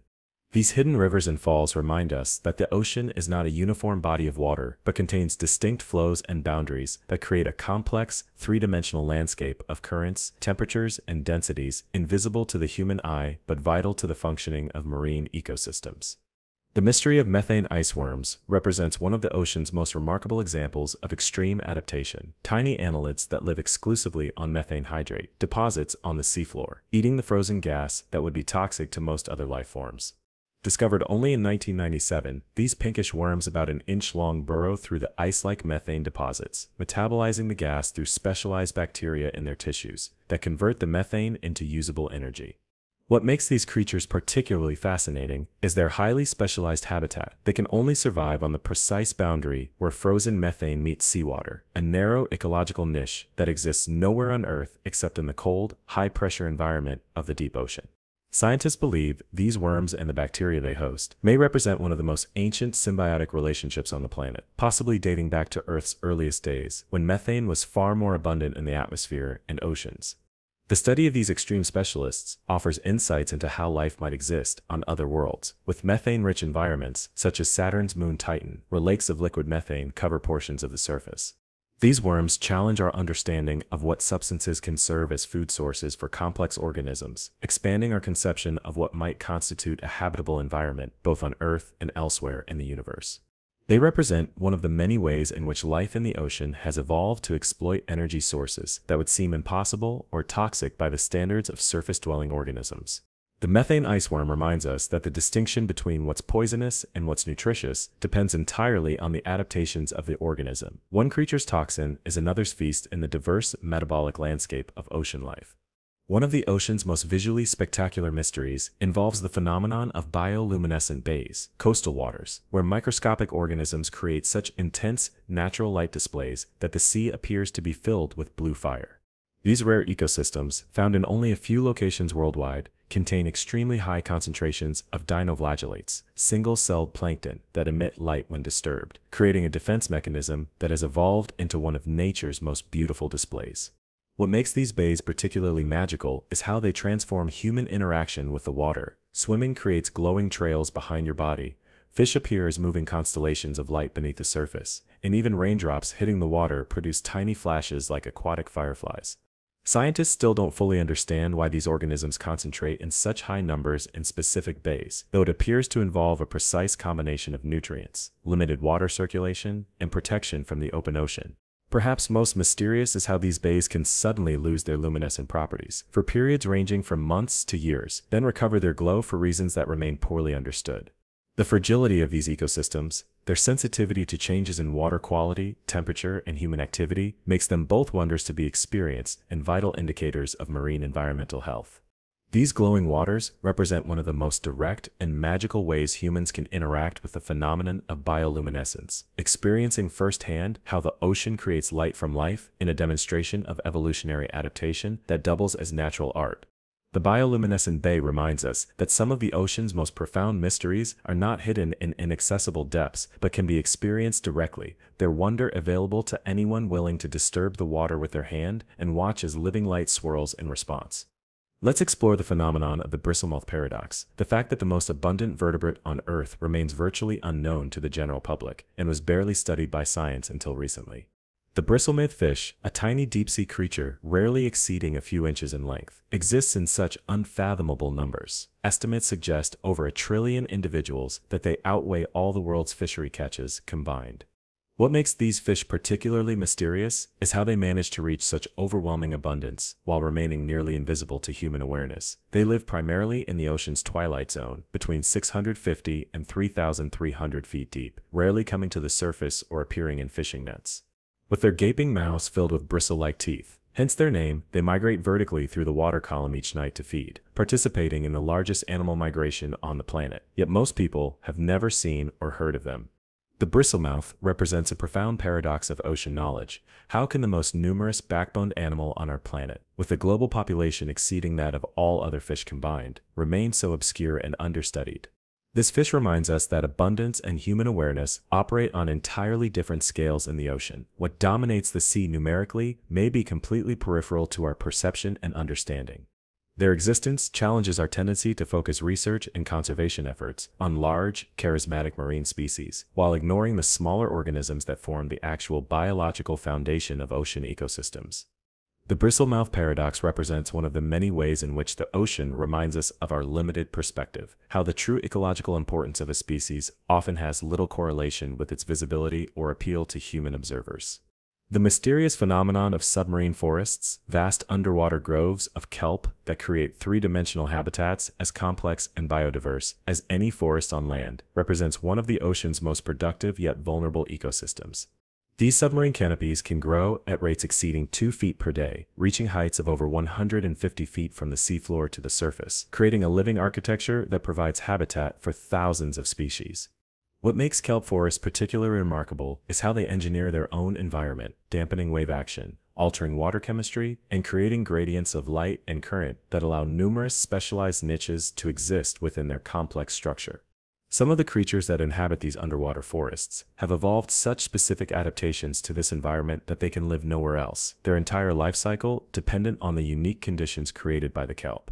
Perhaps most mysterious is the phenomenon of urchin barrens, areas where once lush kelp forests have been reduced to barren rock by explosions in sea urchin populations, often triggered by the decline of sea urchin predators like sea otters and lobsters. These boom and bust cycles can transform rich forest ecosystems into underwater deserts in a matter of months, with recovery taking decades if it occurs at all, a dramatic demonstration of how delicately balanced marine ecosystems can be. The kelp itself exists in a state of constant renewal, with the oldest parts of the plant continuously dying off, while new growth extends upward and outward, creating a living system that is both ancient and eternally young. These submarine forests remind us that the architectural complexity we associate with terrestrial ecosystems, the vertical stratification, the creation of microhabitats, the engineering of local conditions, exists in the ocean as well, creating underwater worlds as intricate and interdependent as any found on land. One of the ocean's most unsettling mysteries involves the phenomenon of floating feet, the discovery of dozens of severed human feet, still in their shoes, washing up on beaches in the Pacific Northwest since 2007. This macabre pattern began when a young girl discovered a man's right foot inside a sneaker on a beach in British Columbia, followed by more than 20 similar discoveries along the coastlines of Canada and the United States in subsequent years. What makes this phenomenon particularly disturbing is its specificity. Almost all the discoveries have been feet, not other body parts, almost all enclosed in athletic shoes, and most washing ashore within a relatively limited geographical area. After years of investigation, forensic scientists believe they've solved much of the mystery. The feet likely belong to suicide victims, people killed in accidents, or individuals who disappeared at sea, with the feet detaching naturally during decomposition and remaining buoyant due to modern athletic shoes, with air pockets and foam materials. The ocean's currents and decomposition processes created the illusion of a pattern, where perhaps none existed intentionally, a reminder of how natural forces can generate seemingly meaningful connections between unrelated events. This case illustrates how the ocean can transform human tragedy into mystery through its patient work of decomposition, transportation, and eventual return of what was lost to its depths. It represents one of the many ways in which the sea acts as both tomb and messenger, sometimes returning fragments of lives lost to its waters, in patterns that seem deliberate but are merely the product of physics, biology, and chance. The mystery of the floating feet reminds us that the ocean's role in human lives is not limited to its living inhabitants, but extends to how it processes our remains, becoming part of the cycle of transformation that eventually returns everything to the elements from which it came. Let's explore the phenomenon of ocean memory, the growing scientific understanding that the sea itself maintains records of past conditions in ways we are only beginning to decipher. Unlike land environments that can be rapidly transformed by fire, erosion, or human activity, the deep ocean changes very slowly, preserving evidence of past events in its chemistry, sediments, and the bodies of its longest-lived inhabitants. The The calcium carbonate skeletons of deep-sea corals, some of which have been growing continuously for thousands of years, contain isotopic signatures that record ocean temperatures and chemistry across millennia. Similarly, the growth rings in the ear bones of fish, like the orange ruffy, which can live for 150 years or more, provide calendars of ocean conditions stretching back to the Industrial Revolution. Perhaps most remarkable are the sediment cores, extracted from the deep ocean floor, which contain layer upon layer of microscopic shells and dust that have settled gently through the water column for millions of years. These natural archives hold information about everything from ancient climate patterns to asteroid impacts, volcanic eruptions, and even the fallout from nuclear testing, a continuous record of Earth's history, preserved in the most stable environment on the planet. The ocean's memory extends beyond these physical archives to include the genetic records carried by its inhabitants, evolutionary adaptations that reflect past conditions and events that shaped life in the sea. These varied forms of ocean memory remind us that the sea is not merely a physical space, but a temporal one as well, a living record of Earth's past that we are only now learning to read. The phenomenon of underwater caves and cenote, flooded limestone caverns that connect to vast networks of submerged passageways, represents one of the most challenging and rewarding frontiers of ocean exploration. In Mexico's Yucatan Peninsula, the world's largest known underwater cave system, Sac-Actun, extends for more than 370 miles of mapped passageways, with new connections and chambers still being discovered regularly. What makes these cave systems particularly valuable to science is their role as time capsules. The stable, protected environment has preserved ancient human remains, extinct animal species, and even fragile artifacts that would have long since decomposed in open-air sites. These submerged caves formed during ice ages when sea levels were much lower, allowing water to dissolve channels through the limestone before the rising ocean flooded them, sometimes preserving evidence of human habitation that predates the flooding by thousands of years. Perhaps most striking are the cenotes, natural sinkholes, where cave roofs have collapsed, creating circular pools of crystal clear water that the ancient Maya considered sacred portals to the underworld. These water-filled windows into the underworld often contain perfectly preserved offerings, including jade, gold, and human sacrifices, their spiritual significance to ancient peoples adding a cultural dimension to their natural mystery. Modern explorers mapping these underwater labyrinths face extreme dangers. Narrow passages where equipment can become entangled, visibility that can drop to zero when silt is disturbed, and the constant awareness that the nearest air source may be thousands of feet and dozens of twisting passages away. These flooded cave systems remind us that some of Earth's most significant unexplored territories aren't on distant planets, but here on our own world, hidden beneath the waves in environments that remain more inaccessible than the surface of the moon. One of the ocean's most spectacular mysteries involves the synchronized spawning of corals events, where entire reef systems release their eggs and sperm simultaneously in a reproductive explosion timed with astonishing precision. On the Great Barrier Reef, this mass spawning occurs just once a year, a few nights after the full moon in late spring, with billions of coral polyps releasing their gametes in a synchronized display that transforms the ocean into a snowstorm of pink and white reproductive cells. What makes this phenomenon particularly remarkable is the precision of its timing. Corals of the same species release their gametes within minutes of each other, even when separated by miles of ocean, coordinating their reproduction through environmental cues still not fully understood by science. This synchronization is crucial for these stationary animals, maximizing the chance that eggs will encounter sperm from different colonies to promote genetic diversity and overwhelming potential predators, with a sudden abundance that ensures at least some fertilized eggs will survive. Scientists believe the corals time their spawning using a combination of water temperature, lunar cycles, day length, and possibly chemical signals, integrating multiple environmental cues to determine the optimal moment for this reproductive gamble. The mass spawning represents one of nature's most dramatic examples of cooperation without communication, a planet-scale synchronization that occurs without any central coordination or direct interaction between participants. These events remind us that even seemingly simple animals like corals possess sophisticated biological clocks and environmental awareness, allowing them to participate in complex ecological choreography that spans entire ecosystems. The coral spawning represents one of the many ways in which the ocean creates moments of extraordinary beauty and biological significance through processes that have been refined over millions of years of evolution, yet remain partially mysterious to human understanding. Let's explore the mystery of underwater waterfalls, places where differences in water density create the visual impression of cascades flowing beneath the ocean surface. The most famous of these submarine falls is found off the coast of Mauritius, where sand and silt flowing down a massive underwater cliff create the illusion of a waterfall when viewed from above, complete with the appearance of white water and spray. What makes these formations particularly striking is their visual paradox. The concept of a waterfall within water seems to defy logic, yet the patterns of sediment movement create an unmistakable cascade effect, visible in aerial photographs. Similar formations exist in other locations around the world, including submarine canyons where dense, cold water flows like a river along the seafloor, eventually spilling over underwater cliffs in what amounts to a waterfall composed of water flowing through water. These phenomena remind us that the ocean is not a uniform body, but contains distinct masses with different properties, temperature, salinity, sediment load, that interact in ways that sometimes mimic familiar terrestrial features. Underwater waterfalls represent one of the many ways in which the complex fluid dynamics of the ocean create visual wonders that challenge our terrestrial perspective and vocabulary.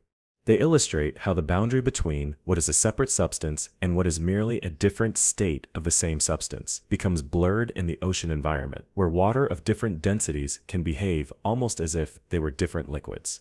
These submarine cascades remind us that many of the geographic features we associate with the land, rivers, lakes, waterfalls have oceanic counterparts that operate according to the same physical principles, but manifest in ways that can seem almost magical when viewed through human eyes.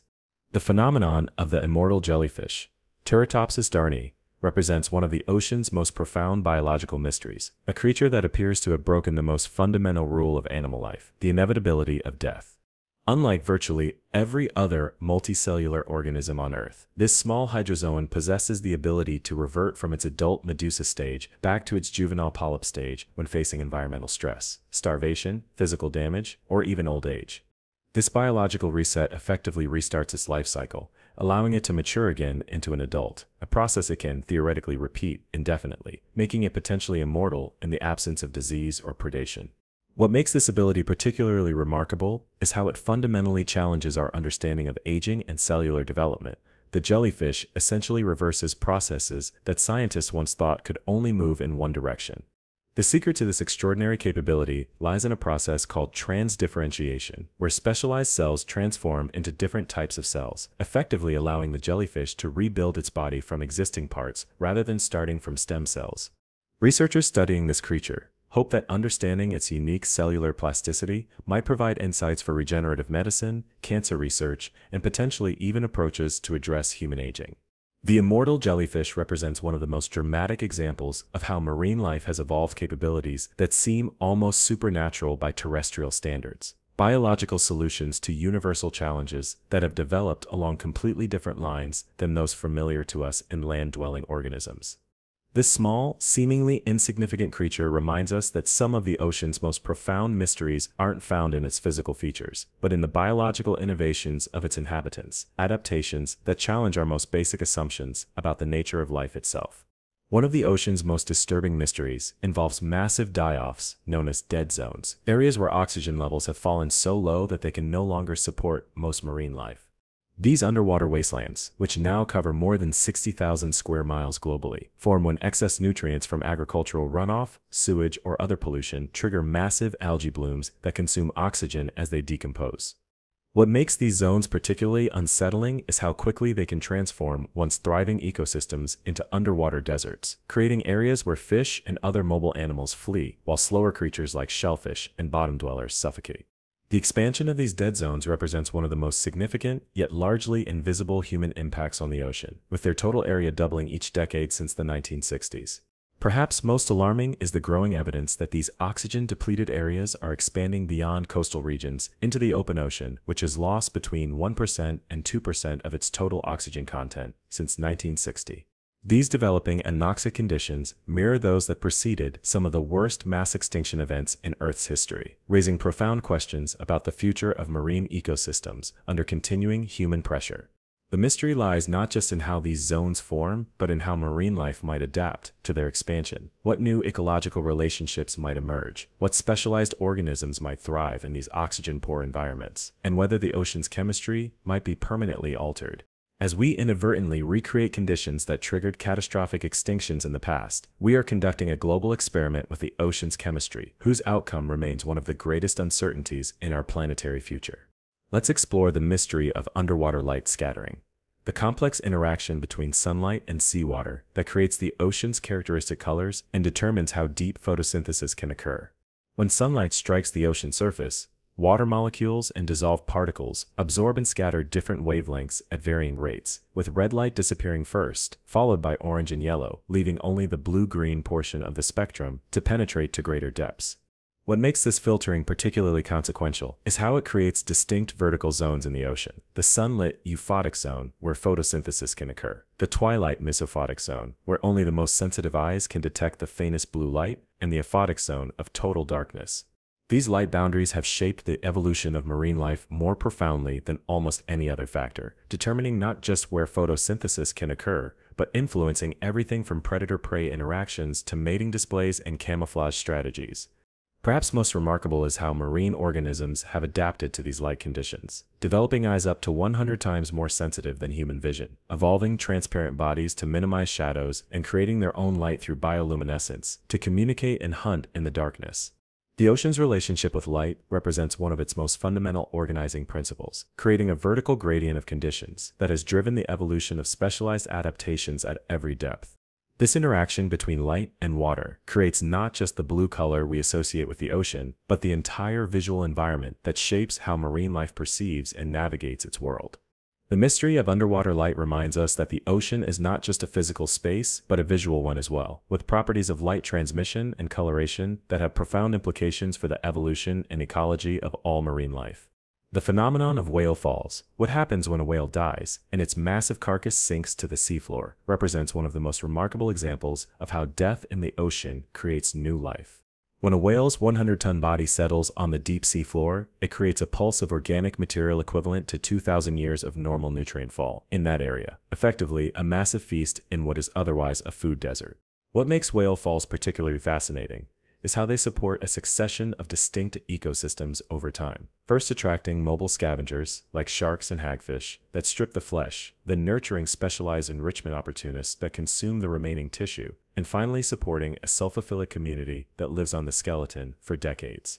Scientists have identified over 400 species that appear specially adapted to live on whale falls, many of them found nowhere else, raising the question of how these organisms find these rare and random events in the vastness of the deep ocean. The chemicals released by decomposing whale bones create conditions similar to those found around hydrothermal vents, allowing for chemosynthetic bacteria to thrive and support complex food webs completely independent of sunlight. A single whale skeleton can support a specialized ecosystem for up to 75 years, creating an oasis of life in the otherwise sparse deep ocean and serving as stepping stones for species to disperse across the abyssal plain. These submarine islands of abundance represent one of the many ways in which the ocean transforms death into new life, cycling nutrients and energy through ecosystems in ways that create opportunity from loss. Whale falls remind us that in the deep ocean, where food is scarce and energy precious, nothing is wasted. Even the largest animals on Earth eventually become sustenance for some of the smallest, in a cycle of renewal that has continued for millions of years.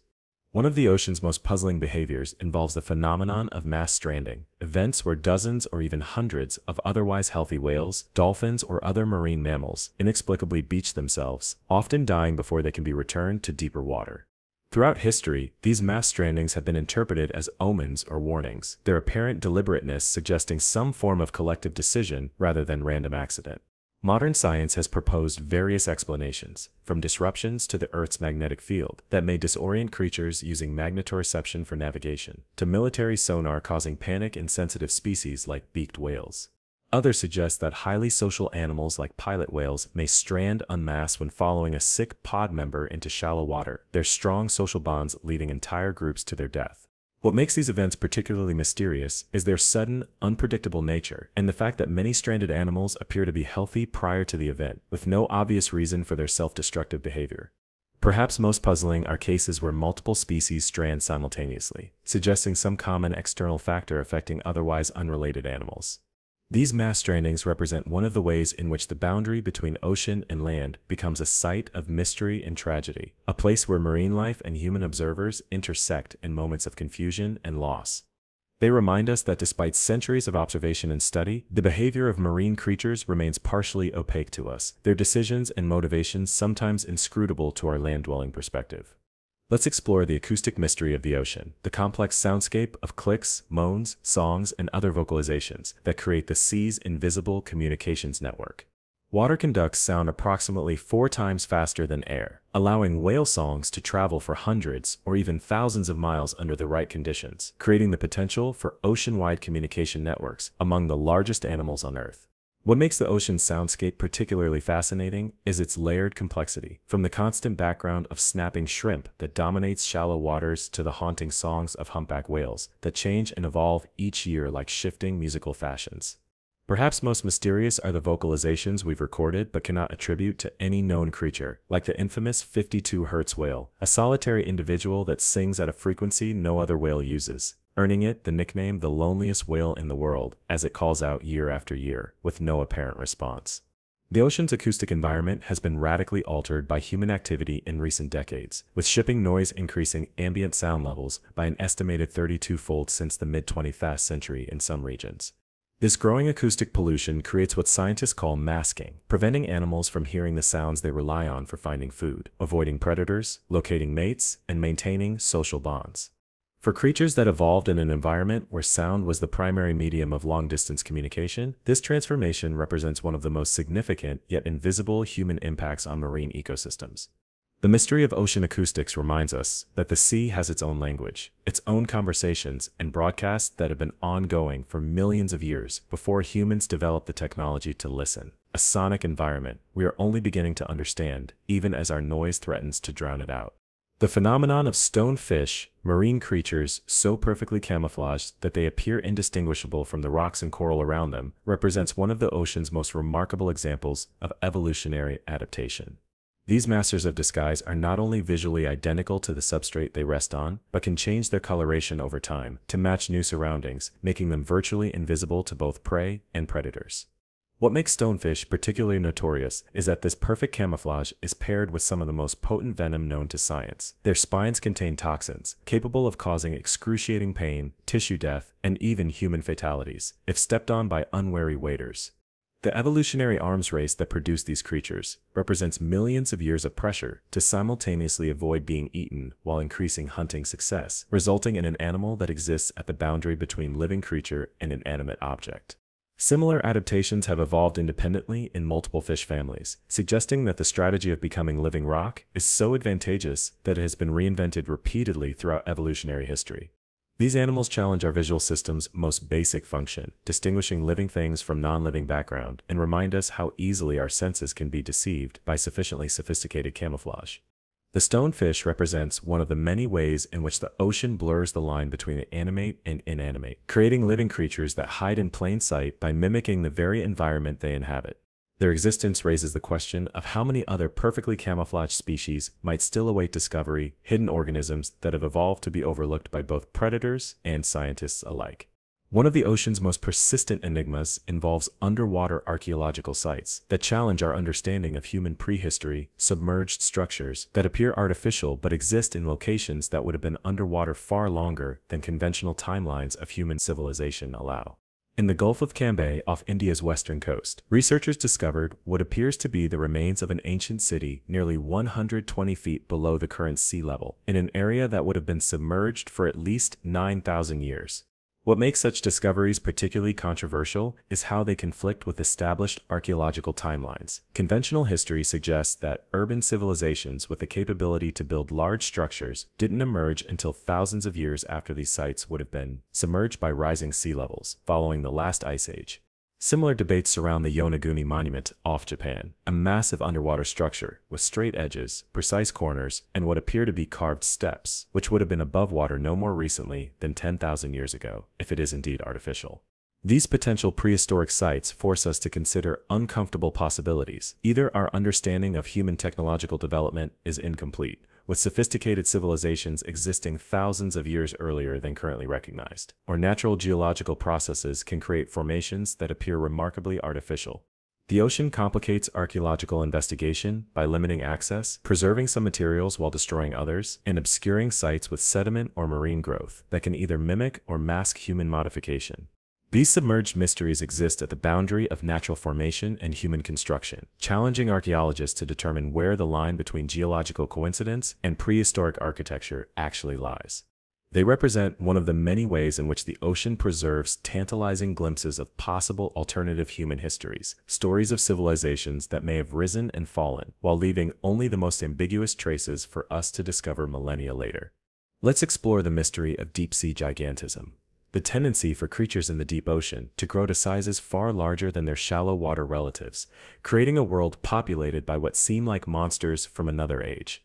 The giant isopod, a crustacean related to the small pillbugs, or roly-polies found in gardens, can grow to over a foot long in the deep ocean, resembling an armored football with legs and antennae. What makes this phenomenon particularly fascinating is that it doesn't affect all deep-sea species equally. Some grow to enormous sizes, while closely related species remain small, suggesting complex evolutionary pressures rather than a simple response to environmental conditions. Scientists have proposed several explanations for this gigantism, including the cold temperatures of the deep sea, which slow metabolism and allow for longer growth periods, or the scarcity of food, which favors larger bodies that can store energy and travel greater distances between meals. Others suggest it may be related to the reduced predation pressure in the deep, allowing animals to devote energy to growth rather than defense or reproduction, or to the increased water pressure, which may favor larger cell sizes in some organisms.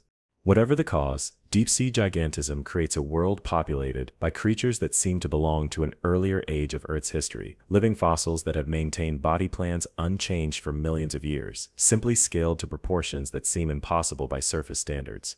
These giants remind us that the rules that govern life in the depths are different from those we know on land or in shallow waters, creating an alternative evolutionary path that has produced some of the most spectacular organisms on the planet.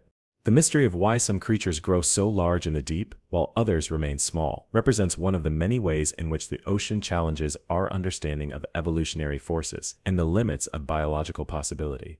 The phenomenon of submarine groundwater discharge, where freshwater springs erupt from the seafloor, represents one of the ocean's most surprising and ecologically significant features. These underwater springs form where the water table extends beneath the sea, creating pathways for fresh groundwater to flow into the ocean through porous rock or along fault lines. What makes these formations particularly remarkable is their volume. Scientists estimate that the total amount of fresh water entering the ocean through submarine springs may equal or exceed the contribution of all the world's rivers combined. These freshwater plumes create unique ecosystems where the chemistry of the water differs dramatically from the surrounding ocean, supporting specialized communities of organisms adapted to these boundary environments. Perhaps most striking are the visible effects of some larger springs, where the difference in density between fresh and salt water creates shimmering visual distortions called haloclines that appear almost like underwater mirages. Ancient mariners were aware of these submarine springs, with historical accounts describing sailors collecting fresh water directly from the ocean by lowering wax-sealed containers to capture the flow from these hidden sources. These underwater springs represent one of the many ways in which the traditionally separate domains of land and sea are actually connected through hidden pathways, the water cycle extending far beyond what's visible on the surface. Submarine groundwater discharge reminds us that the ocean is not a closed system, but part of a continuous cycle that includes the land, the atmosphere, and even the rocks beneath our feet, water flowing endlessly between these realms, in patterns we are still working to fully understand. One of the ocean's most visually striking mysteries involves the phenomenon of algal blooms, sudden explosions of microscopic plant life that can transform clear blue water into vivid red, green, or golden seas, spanning thousands of square miles. These massive blooms can appear and disappear with remarkable speed, sometimes forming overnight when conditions are right and dissipating just as quickly when nutrients are exhausted or ocean conditions change. What makes these events particularly significant is their impact on ocean chemistry and ecology. Large blooms can deplete oxygen, release toxins, block sunlight from reaching deeper waters, and dramatically alter food webs throughout the affected region. Some blooms create bioluminescent displays at night, with each disturbance of the water causing millions of microscopic organisms to flash with blue-green light, transforming breaking waves into lines of ethereal fire. The red tides that occur in many coastal areas are often caused by specific dinoflagellates that produce powerful neurotoxins, creating water that can be deadly to fish and harmful to humans who consume contaminated shellfish. While these blooms have occurred naturally throughout history, their frequency and intensity appear to be increasing globally, likely due to agricultural runoff, climate change, and other human impacts on coastal waters. These colorful transformations of the sea represent one of the most visible manifestations of microscopic life in the ocean, a reminder that some of the most consequential marine organisms are those too small to see individually but massive in their collective impact. Algal blooms illustrate how quickly the ocean can transform when conditions shift, invisible thresholds being crossed that suddenly allow microscopic life to explode into abundance that changes the very color and chemistry of the sea. Let's delve into the mystery of seasteading, human attempts to create permanent settlements on the open ocean, free from traditional national boundaries and constraints. These floating communities represent one of humanity's most ambitious attempts to colonize the 71% of Earth's surface covered by water, extending our species' reach beyond continental shelves and coastal waters. What makes these projects particularly fascinating is how they must solve fundamental challenges that land-based settlements take for granted, from generating energy and growing food to disposing of waste and maintaining structural integrity against constant wave action.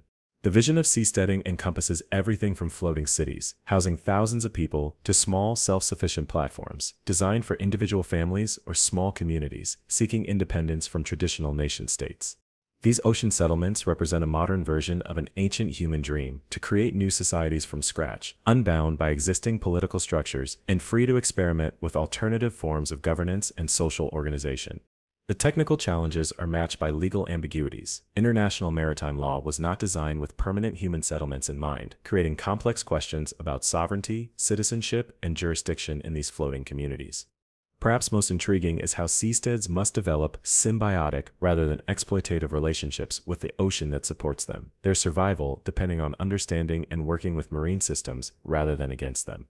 These ambitious projects represent one potential future for human civilization, not just living beside the ocean, but on it, transforming from a terrestrial species to a truly maritime one that treats the sea as home rather than merely a resource to be harvested or a barrier to be crossed.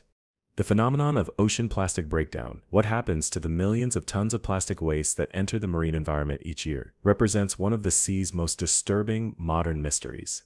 Unlike natural materials that decompose relatively quickly, in seawater, plastic doesn't biodegrade but instead breaks down into ever smaller pieces through the action of sunlight, waves, and abrasion, eventually forming microplastics less than 5 mm in size that persist for centuries.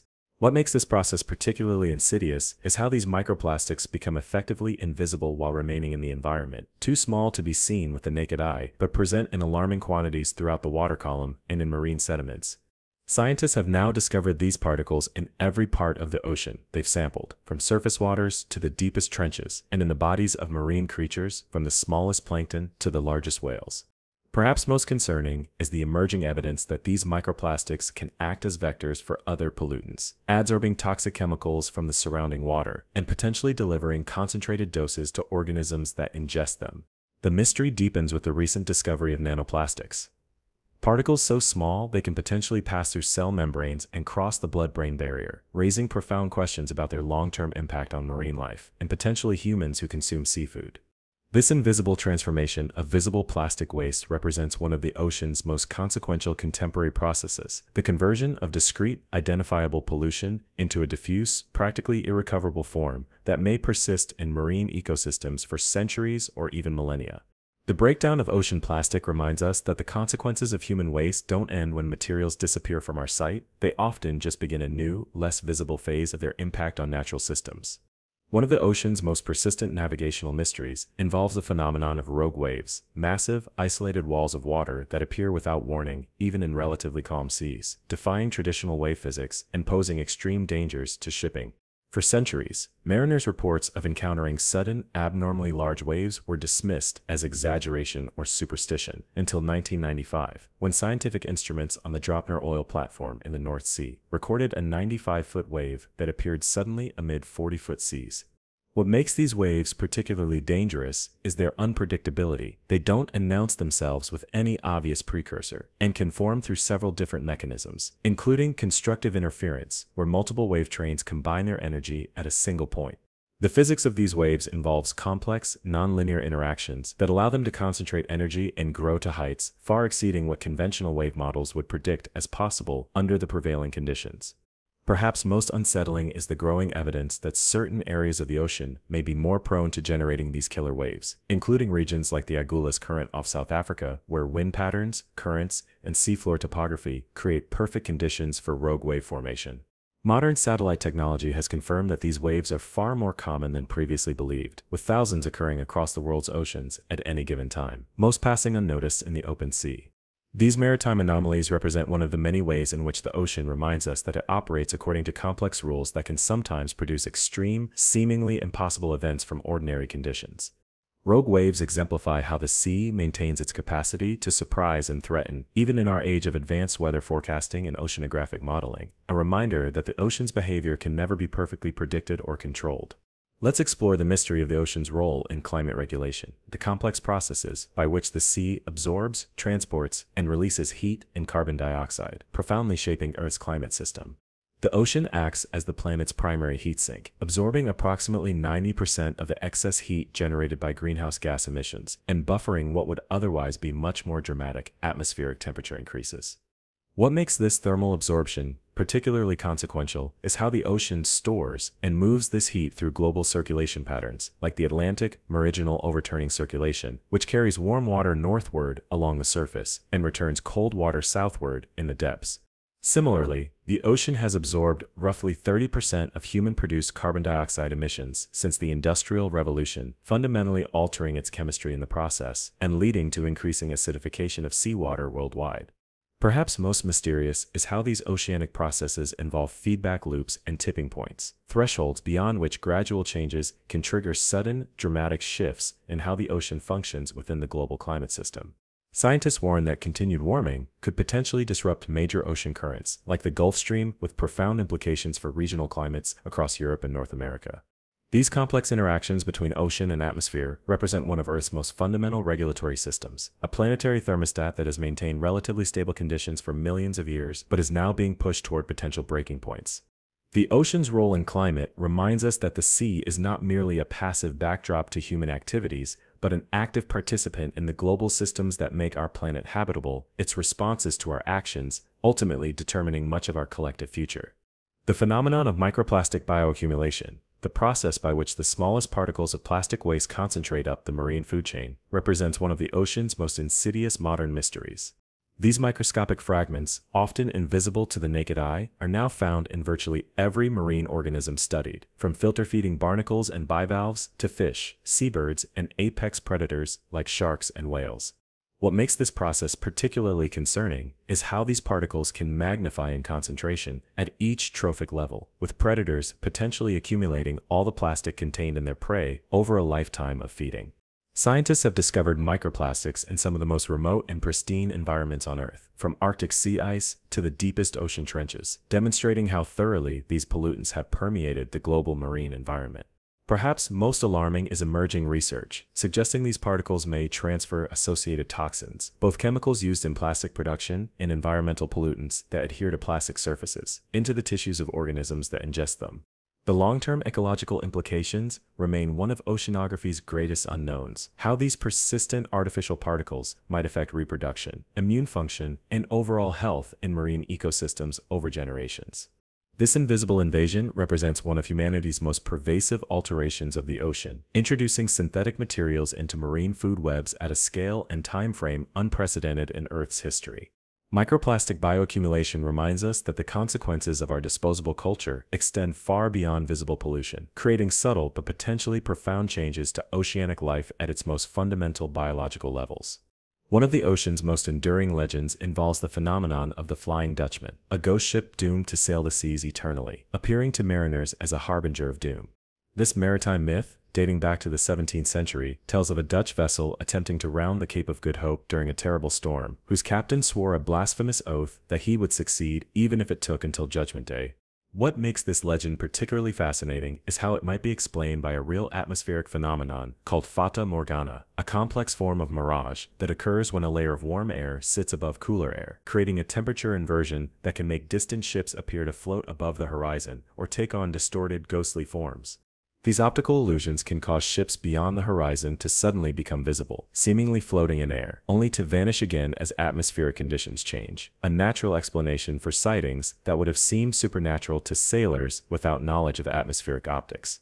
The persistence of the Flying Dutchman in maritime folklore speaks to the profound psychological impact of the open ocean on human consciousness. The vast emptiness, the isolation, and the constant awareness of mortality creating perfect conditions for both optical illusions and their supernatural interpretation.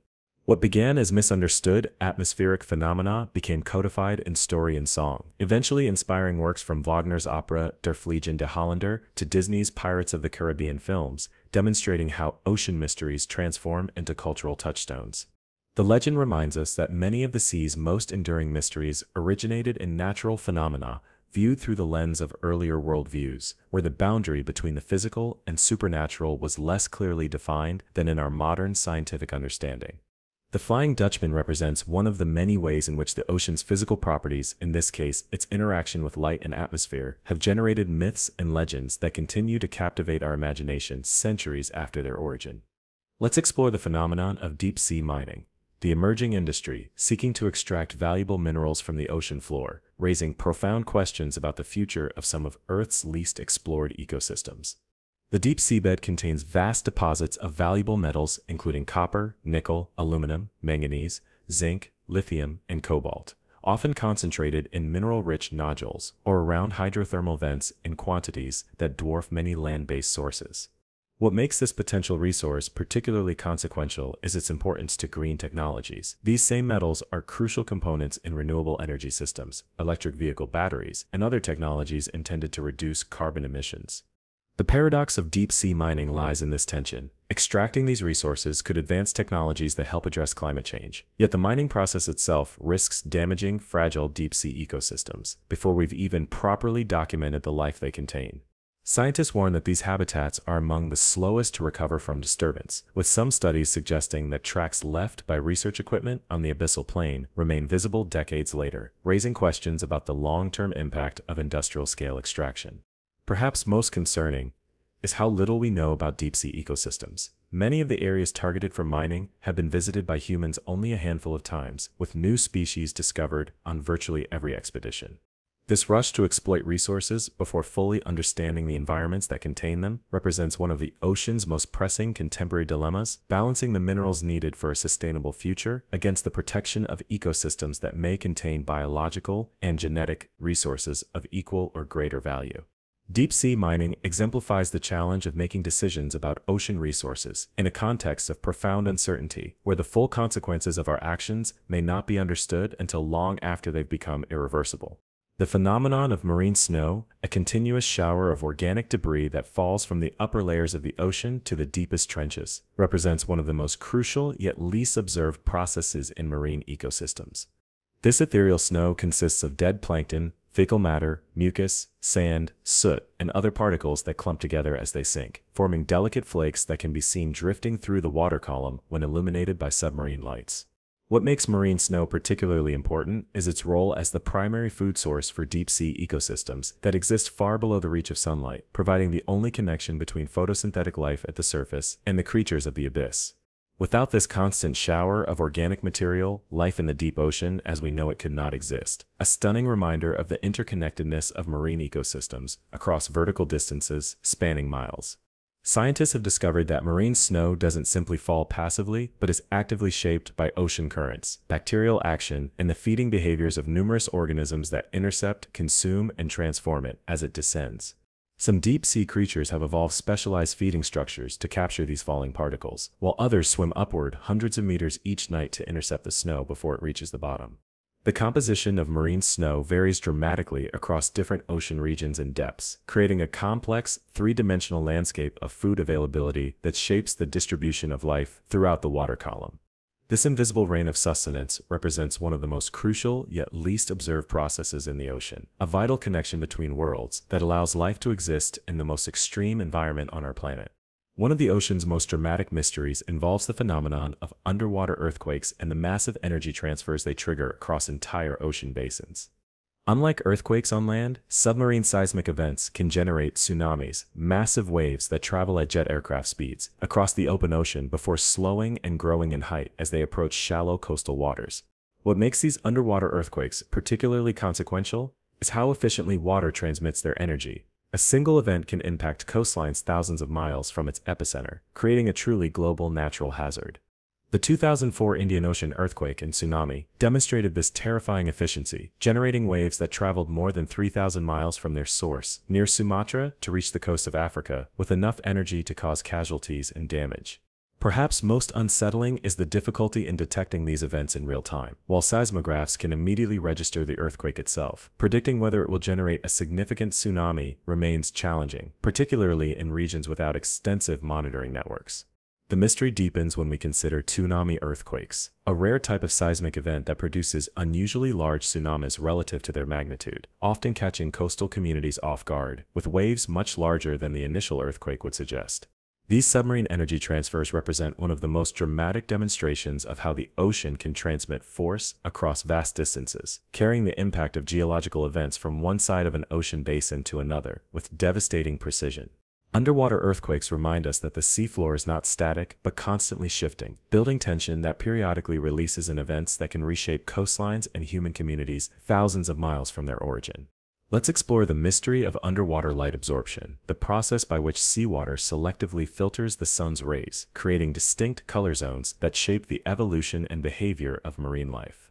When sunlight enters the ocean, water molecules and dissolved particles absorb different wavelengths at varying rates, with red light disappearing first, followed by orange, yellow, green, and finally blue, creating an underwater world that progressively loses color with depth. What makes this filtering particularly consequential is how it creates distinct vertical habitats in the ocean. The sunlit euphotic zone, where all wavelengths are present, deeper zones, where only blue-green light remains, and finally, the aphotic zone of total darkness. These light boundaries have shaped the evolution of marine life more profoundly than almost any other factor, determining not just where photosynthesis can occur, but influencing everything from predator-prey interactions to mating displays and camouflage strategies. Perhaps most fascinating is how marine organisms have adapted to these conditions. Many deep-sea creatures can only see blue light because no other wavelengths penetrate to their depth, while surface fish often have color vision comparable to terrestrial animals. The progressive filtering of sunlight creates one of the ocean's most beautiful visual effects, the way a white object appears to change color as it descends, shifting through the spectrum until it appears blue or black, regardless of its actual color. This interaction between light and water creates not just the blue color we associate with the ocean, but the entire visual environment that shapes how marine life perceives and navigates its world. The mysterious property of water to selectively absorb certain wavelengths of light has created the conditions for one of evolution's most spectacular showcases, the incredible diversity of visual adaptations found in marine creatures across different depths.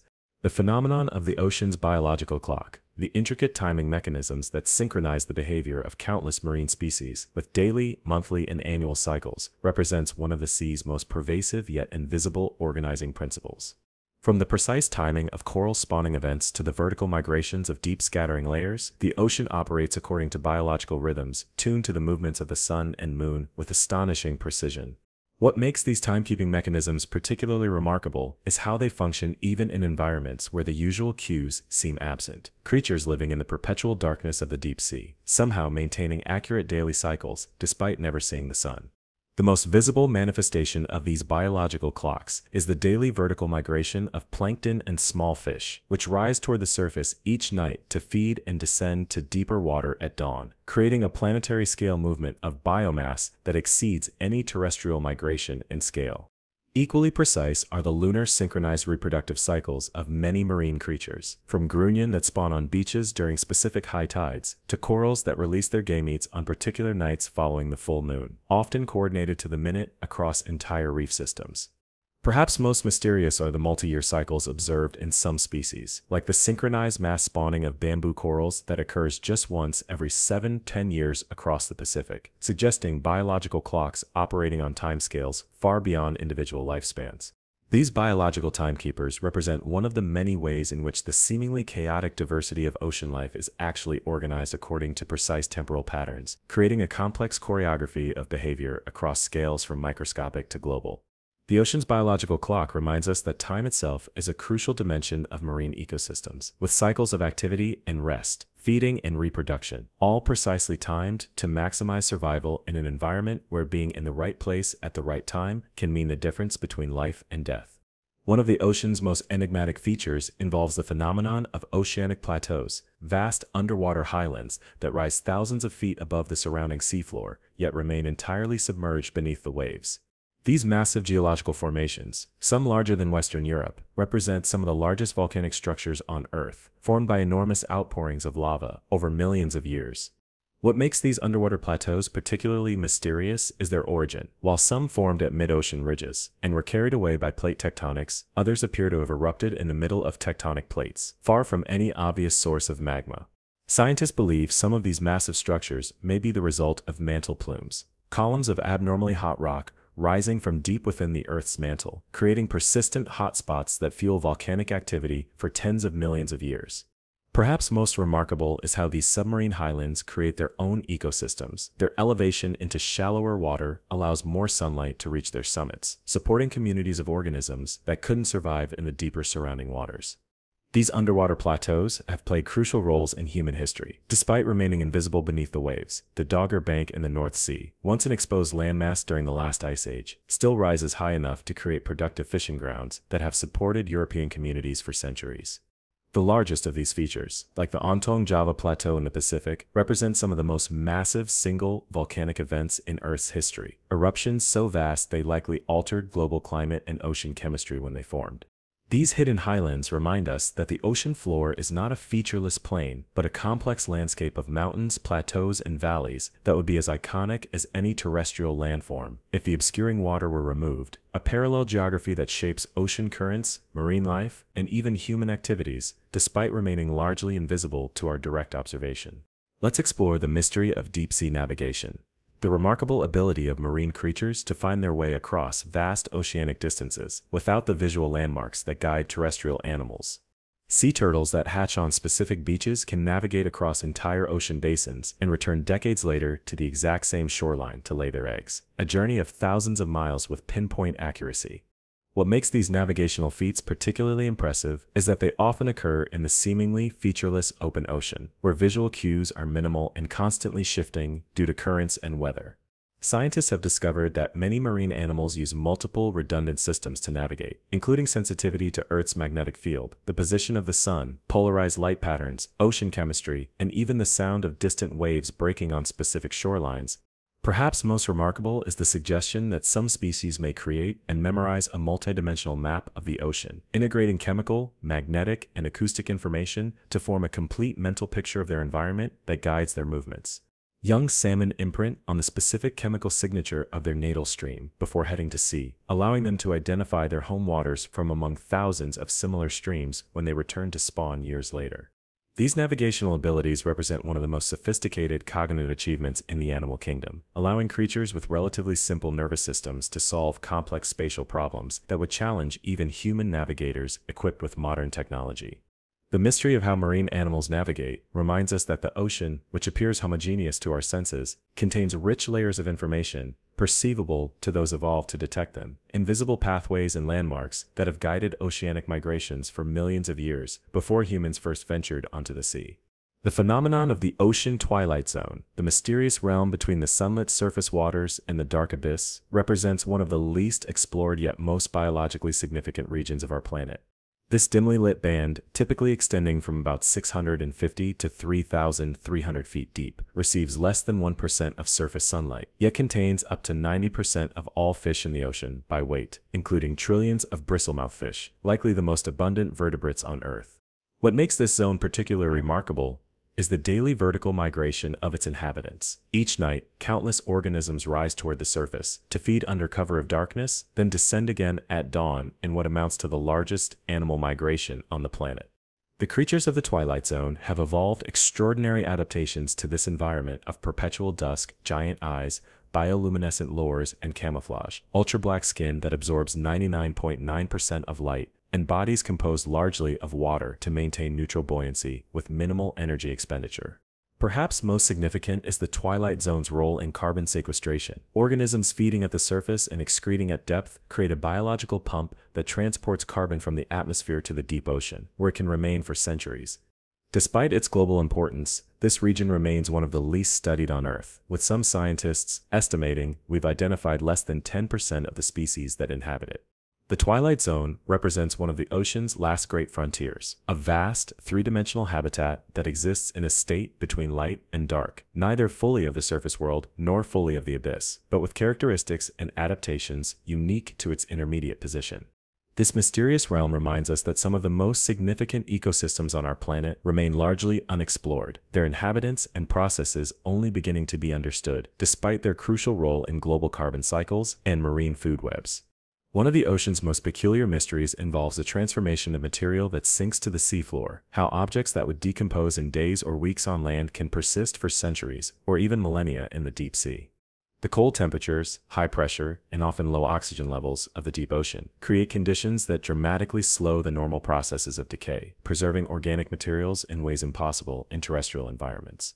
What makes this preservative effect particularly striking is how it can transform tragedy into archaeological time capsules. Shipwrecks from centuries ago often retain wooden hulls, leather goods, textiles, and even paper documents that would have disappeared completely if exposed to air. Perhaps most remarkable are the preserved human remains, occasionally found in deepwater wrecks, where the cold, oxygen-poor environment can maintain recognizable tissues and features long after they would have disappeared in shallow waters. These preservation conditions create an ethical and archaeological challenge. The seafloor holds countless human graves and cultural artifacts in a state of suspended decay, raising questions about whether and how these sites should be disturbed for research or recovery. The ocean's ability to preserve also extends to pollutants. Plastics that might degrade in decades on a beach can persist for centuries in the deep sea, creating a growing legacy of human waste that will long outlast our civilization. This phenomenon of suspended decay represents one of the many ways in which the deep ocean operates on a different temporal scale than the surface world, processes that would take days or weeks on land extending to centuries or millennia in the crushing cold of the abyss. The preservation properties of the deep sea remind us that the ocean doesn't just occupy space, but time as well, creating conditions where the past remains present in ways impossible in the more dynamic environments of the land and atmosphere. Let's explore the mystery of the global ocean conveyor belt, the vast, interconnected system of currents that transports heat, nutrients, and dissolved gases around the planet, in a circuit that can take 1,000 years to complete. This planetary-scale circulation, driven by differences in water temperature and salinity, moves the equivalent of 100 Amazon rivers through the deep ocean, connecting every major basin in a single continuous flow that helps regulate Earth's climate. What makes this system particularly crucial is its role in distributing heat from the tropics toward the poles, moderating temperatures globally and making many regions more habitable than they would be otherwise. The conveyor begins in the North Atlantic, where surface waters release heat to the atmosphere, becoming colder, denser, and saltier until they sink into the deep ocean, beginning a journey that will take them through the depths of every major ocean basin. Perhaps most concerning to climate scientists is evidence that this circulation is showing signs of weakening due to the influx of fresh water from melting ice sheets and changed rainfall patterns, potentially destabilizing a system that has helped maintain Earth's climate stability for thousands of years. Historical evidence suggests that disruptions to this oceanic conveyor have triggered abrupt climate shifts in the past, sometimes causing regional temperature changes of 10 degrees Fahrenheit or more within decades. This vast current system represents one of the primary ways in which the ocean regulates our planet's habitability, distributing energy and maintaining conditions conducive to life across continents and hemispheres. The ocean conveyor belt reminds us that what happens in one part of the global ocean eventually affects all others, the sea functioning not as separate basins, but as a single, interconnected system that operates on timescales far longer than human lifespans, or even civilizations. The phenomenon of deep-sea bioluminescence, the ability of organisms to produce their own light in the darkness of the deep, represents one of the ocean's most magical and ecologically significant adaptations. In the perpetual darkness below 1,000 meters, an estimated 90% of creatures produce some form of bioluminescence, creating a world of living light invisible to surface dwellers. What makes this phenomenon particularly fascinating is the incredible diversity of light-producing strategies that have evolved independently in different lineages, from bacteria that glow continuously to complex organs that can produce precisely controlled flashes, patterns, or even sustained illumination. The functions of this biological light are equally diverse. Some creatures use it to attract prey, others to find mates, still others to confuse predators or illuminate potential food, while many use light for multiple purposes depending on the situation. Perhaps most remarkable are creatures like the dragonfish, which can produce both the blue-green light common to most bioluminescent organisms and red light that's invisible to most deep-sea creatures, essentially giving it night vision capabilities in a world of darkness. The chemistry behind bioluminescence, typically involving the reaction between a compound called luciferin and an enzyme called luciferase, has evolved independently dozens of times across the tree of life, suggesting the enormous adaptive advantage it provides in the deep sea. These living light shows represent one of the primary ways information travels through the deep ocean, creating complex visual conversations in an environment where sound and chemical signals are also vital for communication. Bioluminescence reminds us that in the absence of sunlight, life has evolved to create its own illumination, transforming the seemingly barren void of the deep into a twinkling universe of biological stars, an alien world of light and communication hidden beneath the surface of our familiar blue planet. One of the ocean's most alarming mysteries involves the phenomenon of deoxygenation, the gradual loss of dissolved oxygen from seawater that threatens to transform vast regions of the ocean into zones uninhabitable for most marine life. Over the past 50 years, the total oxygen content of the global ocean has declined by about 2%, a change that seems small until considering the enormous volume involved, representing a loss of trillions of cubic meters of life-sustaining oxygen. What makes this process particularly concerning is how it interacts with warming. Warmer water naturally holds less dissolved oxygen, creating a feedback loop where climate change directly reduces the ocean's capacity to support aerobic life. Scientists have identified more than 700 coastal sites with periodically or permanently depleted oxygen levels, up from just 45 documented cases in the 1960s, representing one of the fastest-growing threats to marine ecosystems worldwide. Perhaps most alarming are studies showing that these oxygen-depleted zones are expanding not just in coastal waters affected by pollution, but in the open ocean as well, where they're driven primarily by climate change and altered circulation patterns. The growth of these dead zones represents a potential ecological catastrophe, as they force oxygen-dependent species to relocate, compress into shrinking habitable areas, or face extinction if they cannot adapt or move quickly enough. This ongoing transformation in ocean chemistry recalls conditions that preceded some of the worst mass extinction events in Earth's history, when expanded anoxic zones devastated marine ecosystems and fundamentally altered the planet's biodiversity. Ocean deoxygenation represents one of the clearest examples of how human activities are changing the fundamental chemistry of the sea, altering a parameter crucial to nearly all complex marine life and potentially pushing the ocean towards states not seen for hundreds of millions of years. Let's explore the mystery of underwater archaeological sites preserved from ancient civilizations, sunken cities, ports, and monuments that offer unprecedented windows into the human past. The ancient Egyptian cities of Thonis, Heracleion, and Canopus remain lost for over 1,000 years until their rediscovery in the Mediterranean in the early 2000s, complete with intact temples, statues, jewelry, and dozens of shipwrecks preserved by the protective environment of the seafloor. What makes underwater archaeology particularly valuable is how the ocean environment can preserve materials that would quickly decompose on land, wooden objects, textiles, and even food items remaining intact for centuries under the right conditions. Perhaps most remarkable are the artifacts recovered from Bronze Age shipwrecks like Uluburine off the coast of Turkey, which contained cargo so well preserved that researchers found intact food residues in ceramic containers, providing unprecedented insights into ancient trade and diet. The ocean's ability to preserve extends to entire landscapes. During the last ice age, sea levels were more than 400 feet lower than today, meaning vast areas of what is now seafloor were once inhabited land, potentially holding evidence of early human settlements. These submarine time capsules create unique archaeological challenges. Sites may be well preserved, but difficult to access, requiring specialized equipment and techniques to excavate without damaging fragile artifacts, long stabilized by their underwater environment. The study of these submerged sites has revolutionized our understanding of many ancient civilizations, revealing maritime capabilities, trade networks, and cultural exchanges far more extensive than previously recognized from land-based archaeology alone. Underwater archaeological sites remind us that much of human history lies beneath the waves, with rising sea levels over the past 20,000 years, having submerged countless settlements and landscapes that may hold crucial information about our collective past. The phenomenon of beach rhythms, regularly spaced patterns of sand and water that form along shorelines, represents one of the ocean's most visually striking yet mathematically complex boundary features. Cusps, crescentic bars, and rip current channels create repeating sequences of shapes along beaches worldwide, with remarkable consistency in their spacing relative to the prevailing wave conditions. What makes these patterns particularly fascinating is their emergence from the complex interaction between waves, currents, and sand, seemingly chaotic forces that nevertheless produce geometric regularity through processes of self-organization. Scientists have discovered that these beach rhythms aren't random but follow mathematical relationships, with the spacing between features typically proportional to the wavelength of the dominant waves reaching the shore. Perhaps most remarkable is how these patterns can form, evolve, and disappear over timescales ranging from hours to months, the beach constantly responding to changing wave conditions in a dynamic equilibrium between erosion and deposition. These rhythmic features aren't merely aesthetic curiosities, but play crucial roles in beach ecology and human safety. Rip currents forming in the deeper channels between sandbars represent one of the most significant hazards to swimmers worldwide.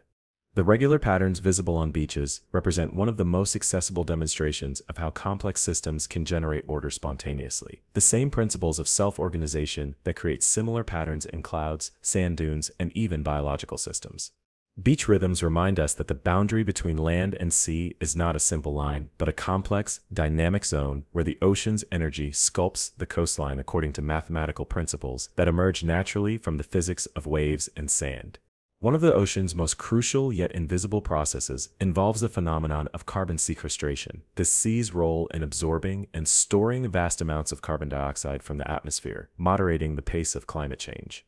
The ocean has absorbed roughly 30% of all carbon dioxide released by human activities since the Industrial Revolution, substantially reducing the greenhouse effect that would have occurred if all those emissions had remained in the atmosphere. What makes this oceanic absorption particularly significant is its scale. The sea contains about 50 times more carbon than the atmosphere, with the capacity to continue absorbing enormous quantities through both physical and biological processes. The physical carbon pump operates when carbon dioxide dissolves directly into seawater, while the biological pump functions when marine organisms incorporate carbon into their bodies and eventually carry it to the deep ocean when they die and sink. Perhaps most remarkable is the ocean's long-term carbon storage in the form of calcium carbonate, the shells and skeletons of countless marine organisms that eventually become limestone and other carbonate rocks, sequestering carbon for millions of years. This crucial service comes at a cost, however, as the absorbed carbon dioxide reacts with seawater to form carbonic acid, gradually increasing the ocean's acidity with potentially devastating consequences for shell-forming organisms and coral reefs. The ocean's carbon cycle represents one of Earth's most fundamental regulatory systems, a planetary-scale process that has helped maintain conditions suitable for complex life for hundreds of millions of years. This invisible exchange between sea and air reminds us that the ocean is not separate from but intimately connected to our atmosphere, the two systems constantly interacting in ways that shape our planet's habitability and will ultimately determine the trajectory of human-caused climate change. Let's delve into the mystery of underwater caves and blue holes, flooded limestone caverns that connect to vast networks of submerged passageways and chambers, representing some of Earth's last truly unexplored frontiers. The Great Blue Hole of Belize, a perfect circle of darkest blue amid turquoise shallows, plunges over 400 feet into the seafloor of the Caribbean, its precise geometry suggesting artificial construction, though it formed through entirely natural processes. What makes these features particularly valuable to science is their role as time capsules. The stable, protected environment of underwater caves preserves ancient human remains, extinct animal species, and fragile artifacts that would have long since decomposed in open-air sites. These submerged caves formed during ice ages, when sea levels were much lower, allowing water to dissolve channels through the limestone before the rising ocean flooded them, sometimes preserving evidence of human habitation that predates the flooding by thousands of years.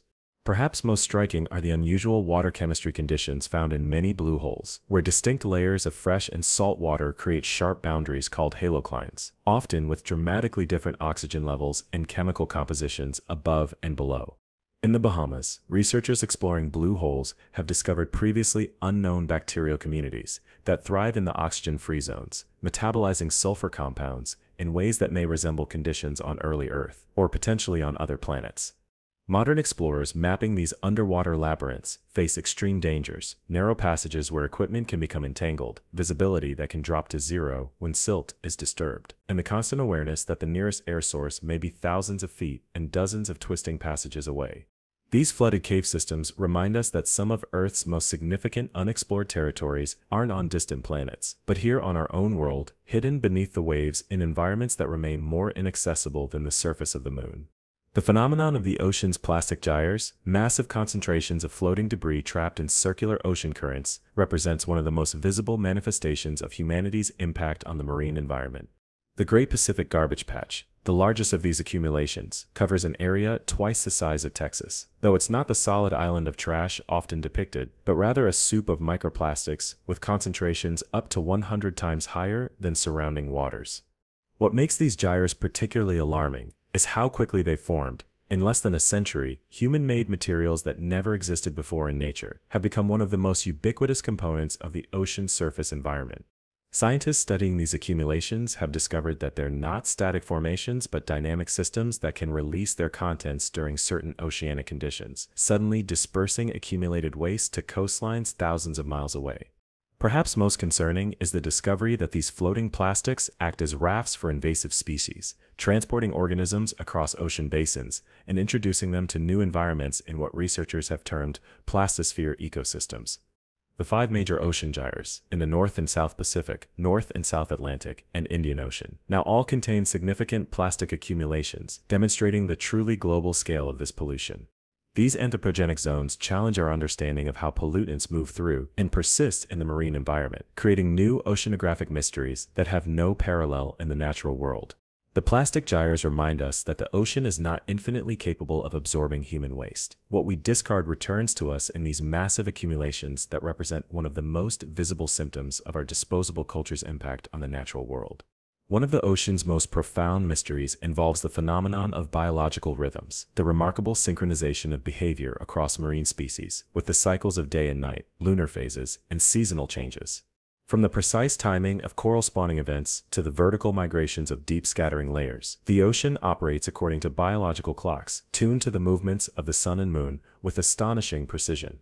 What makes these timekeeping mechanisms particularly remarkable is how they function even in environments where the usual cues seem absent. Creatures living in the perpetual darkness of the deep sea, somehow maintaining accurate daily cycles despite never seeing the sun. The most visible manifestation of these biological clocks is the daily vertical migration of plankton and small fish, which rise toward the surface each night to feed and descend to deeper water at dawn, creating a planetary scale movement of biomass that exceeds any terrestrial migration in scale. Equally precise are the lunar synchronized reproductive cycles of many marine creatures, from grunion that spawn on beaches during specific high tides to corals that release their gametes on particular nights following the full moon, often coordinated to the minute across entire reef systems. Perhaps most mysterious are the multi-year cycles observed in some species, like the synchronized mass spawning of bamboo corals that occurs just once every 7 nice 10 years across the Pacific, suggesting biological clocks operating on timescales far beyond individual lifespans. These biological timekeepers represent one of the many ways in which the seemingly chaotic diversity of ocean life is actually organized according to precise temporal patterns, creating a complex choreography of behavior across scales from microscopic to global.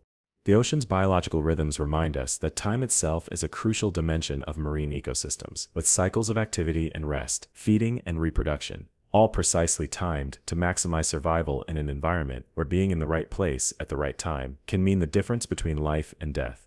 Let's explore the mystery of the ocean's wanderers, creatures that undertake some of the most extraordinary migrations on Earth, crossing entire ocean basins with remarkable navigational precision.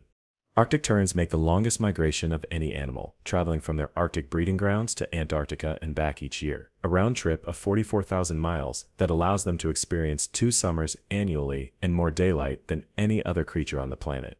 What makes these oceanic journeys particularly impressive is the navigational challenges they present. Many species must locate specific islands, beaches, or feeding grounds across thousands of miles of seemingly featureless open ocean.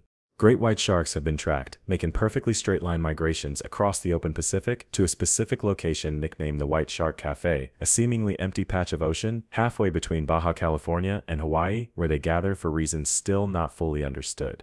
Perhaps most remarkable are the journeys of sea turtles, which can navigate back to the specific beach where they hatched after decades at sea, using multiple redundant systems including sensitivity to Earth's magnetic field to find their way across entire ocean basins.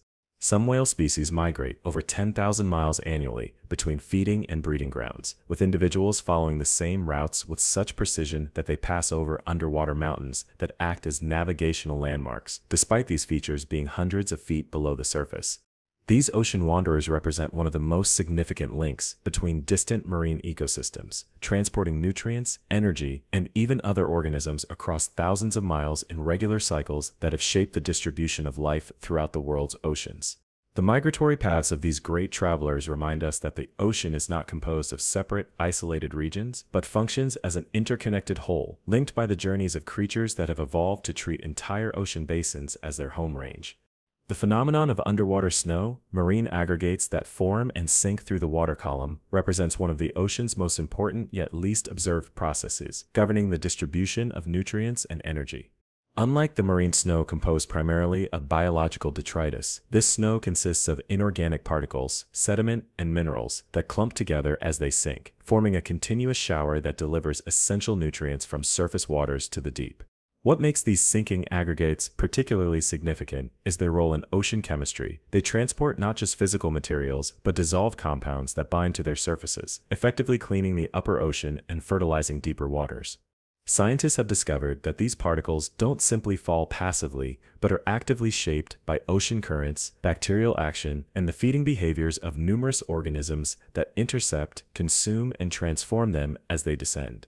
Perhaps most crucial is their role in carbon sequestration. These sinking particles represent one of the primary mechanisms by which carbon dioxide drawn from the atmosphere is eventually stored in deep ocean sediments, potentially for thousands of years. The rate at which this underwater snow forms and sinks helps determine how quickly the ocean can absorb atmospheric carbon dioxide, making it a key factor in understanding and potentially mitigating climate change. This invisible cascade of particles represents one of the ocean's most fundamental processes, a constant rain of materials that connects the surface with the depths and plays a crucial role in maintaining the chemical balance of seawater at all levels. Underwater snow reminds us that the ocean is not a static environment, but a dynamic system in constant vertical motion, materials cycling from surface to seafloor and back again, in processes that have continued uninterrupted for billions of years. One of the ocean's most visually stunning mysteries involves the phenomenon of coral fluorescence, the ability of many reef-building corals to transform invisible ultraviolet light into vivid displays of green, blue, yellow, and red visible light.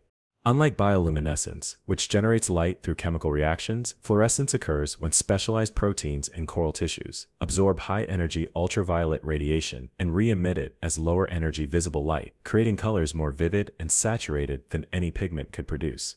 What makes this phenomenon particularly remarkable is its prevalence. Studies suggest that up to 85% of reef-building corals exhibit some form of fluorescence, turning many reefs into spectacular light shows when viewed with specialized filters or at night with ultraviolet illumination. Scientists remain uncertain about the exact function of this energy-intensive adaptation, with theories ranging from photoprotection, essentially a living sunscreen, to optimization of photosynthesis for the symbiotic algae that provide corals with most of their energy.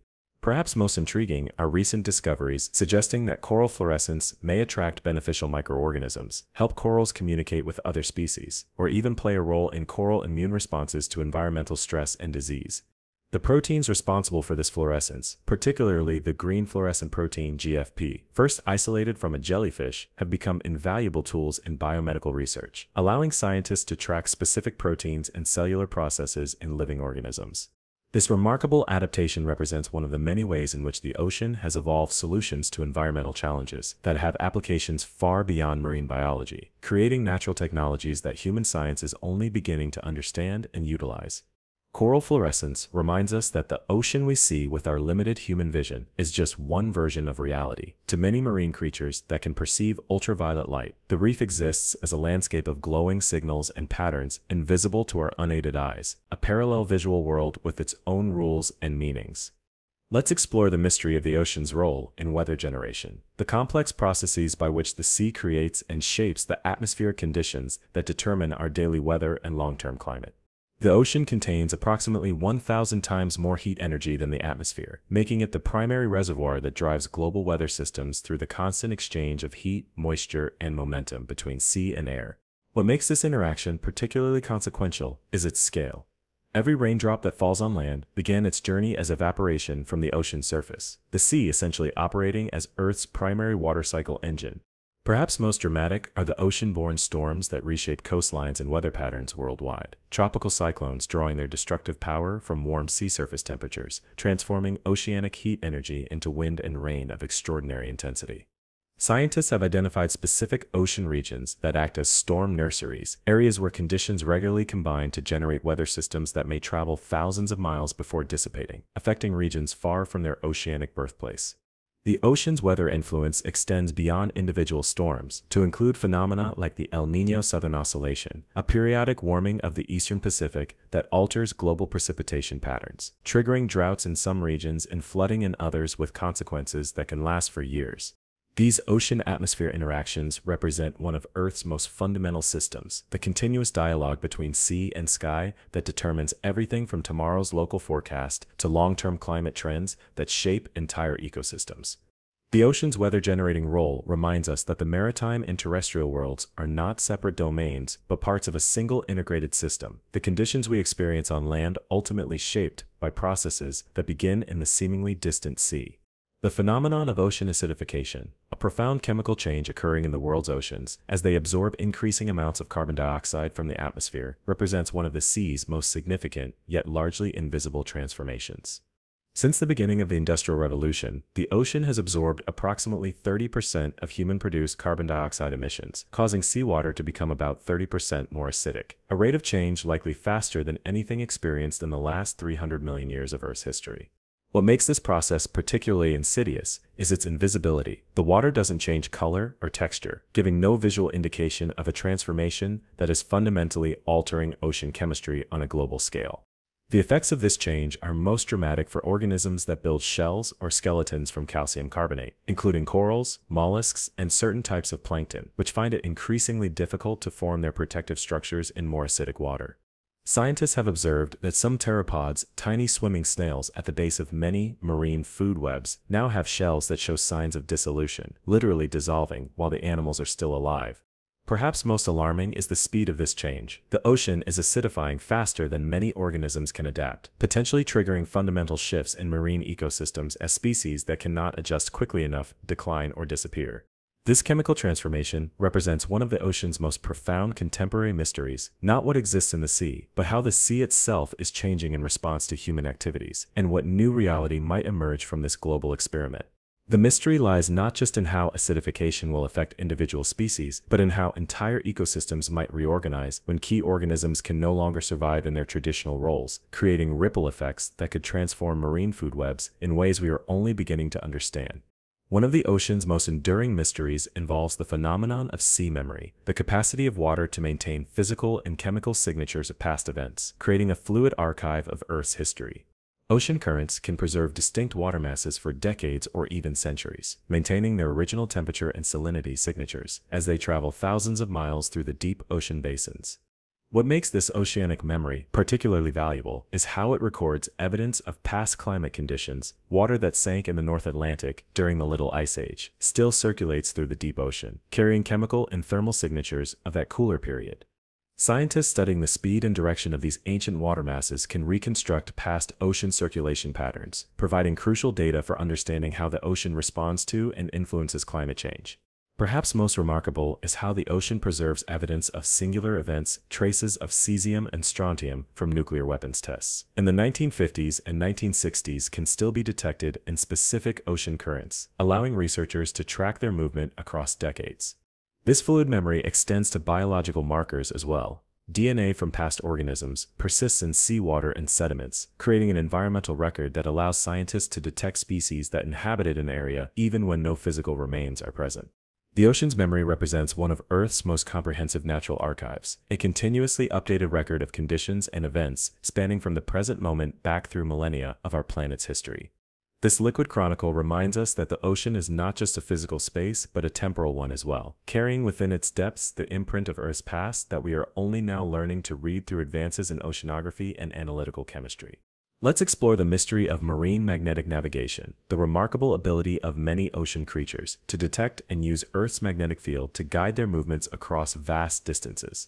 Sea turtles that hatch on specific beaches can navigate across entire ocean basins and return decades later to the exact same shoreline to lay their eggs, a journey of thousands of miles with pinpoint accuracy. What makes this navigational ability particularly impressive is that it functions in the seemingly featureless open ocean, where visual landmarks are absent and the only consistent directional cue may be the invisible lines of Earth's magnetic field. Scientists have discovered that many marine species possess specialized cells containing crystals of magnetite, the same mineral used in human compasses, allowing them to detect both the direction and intensity of the magnetic field. Perhaps most remarkable is evidence suggesting that some species like salmon imprint on the specific magnetic signature of their birth location, essentially memorizing its coordinates in a system that remains accurate even as the Earth's magnetic field gradually shifts over time. Experiments with sea turtles have demonstrated that altering the magnetic field around them causes predictable changes in their swimming direction, confirming that they possess a true magnetic compass that guides their oceanic migrations. This invisible guidance system represents one of the most sophisticated sensory adaptations in the animal kingdom, allowing creatures with relatively simple nervous systems to solve complex navigational problems that would challenge even human navigators equipped with modern technology. The mystery of magnetic navigation reminds us that the ocean, which appears featureless and homogeneous to our senses, contains hidden directional information, perceivable to those evolved to detect it, and visible pathways that have guided oceanic migrations for millions of years, before humans first ventured onto the sea. The phenomenon of the ocean's biological pump, the complex process by which marine organisms capture carbon at the surface and transport it to the deep sea, represents one of the planet's most significant yet largely invisible carbon sequestration mechanisms. This process begins with phytoplankton at the ocean surface, which absorb carbon dioxide during photosynthesis, converting it to organic carbon that moves through the food web, as these microscopic plants are consumed by larger organisms. What makes this biological conveyor particularly effective is how it transports carbon from the atmosphere-ocean interface to the deep sea, where it can remain sequestered for hundreds or even thousands of years. As marine creatures die or produce waste, carbon-rich particles sink through the water column in what scientists call marine snow, creating a continuous shower of organic material that feeds deep-sea ecosystems while removing carbon from surface waters. Perhaps most remarkable is the quantitative significance of this process. The ocean's biological pump transfers approximately 10 billion tons of carbon from the surface to the deep ocean each year, substantially moderating the pace of atmospheric carbon dioxide increase. Scientists fear that ocean warming and acidification may weaken this crucial mechanism by reducing phytoplankton productivity and altering the sinking rate of marine snow, potentially creating a feedback loop that accelerates climate change. This biological carbon transfer represents one of the most consequential interactions between living organisms and Earth's climate system, a planetary-scale process that has helped maintain conditions suitable for complex life for hundreds of millions of years. The ocean's biological pump reminds us that some of the most significant processes affecting our planet's future are occurring invisibly beneath the waves, mediated by microscopic organisms whose collective activity shapes the composition of our atmosphere and the trajectory of climate change. One of the ocean's most perplexing features involves the phenomenon of underwater rivers, vast flows of dense saline water that travel along the seafloor with many of the characteristics of rivers on land, including banks, floodplains, and even waterfalls. These submarine rivers form when dense water, often made heavier by suspended sediment or higher salinity, flows downslope along the continental shelf and into the deep ocean basins. What makes these formations particularly remarkable is their scale. The underwater river discovered in the Black Sea is over 35 miles long, nearly 700 feet deep in places, and flows with a current of 4 miles per hour, carrying more than 22,000 cubic meters of water per second. Unlike rivers on land that flow within banks of solid earth, these underwater rivers are bounded by the surrounding water itself, creating a river of water flowing through water, a concept that seems to defy common sense, but perfectly illustrates the complex fluid dynamics of the ocean. These channels play a crucial role in transporting sediment, nutrients, and organic material from shallow coastal waters to the deep ocean, feeding ecosystems that would otherwise exist in nutrient-poor deserts. Perhaps most visually striking are the underwater waterfalls formed, where these dense water flows encounter steep drops in the continental shelf, creating cascades that can be thousands of feet high, dwarfing any waterfall on land. The largest known underwater waterfall, located in the Denmark Strait between Greenland and Iceland, drops nearly 11,500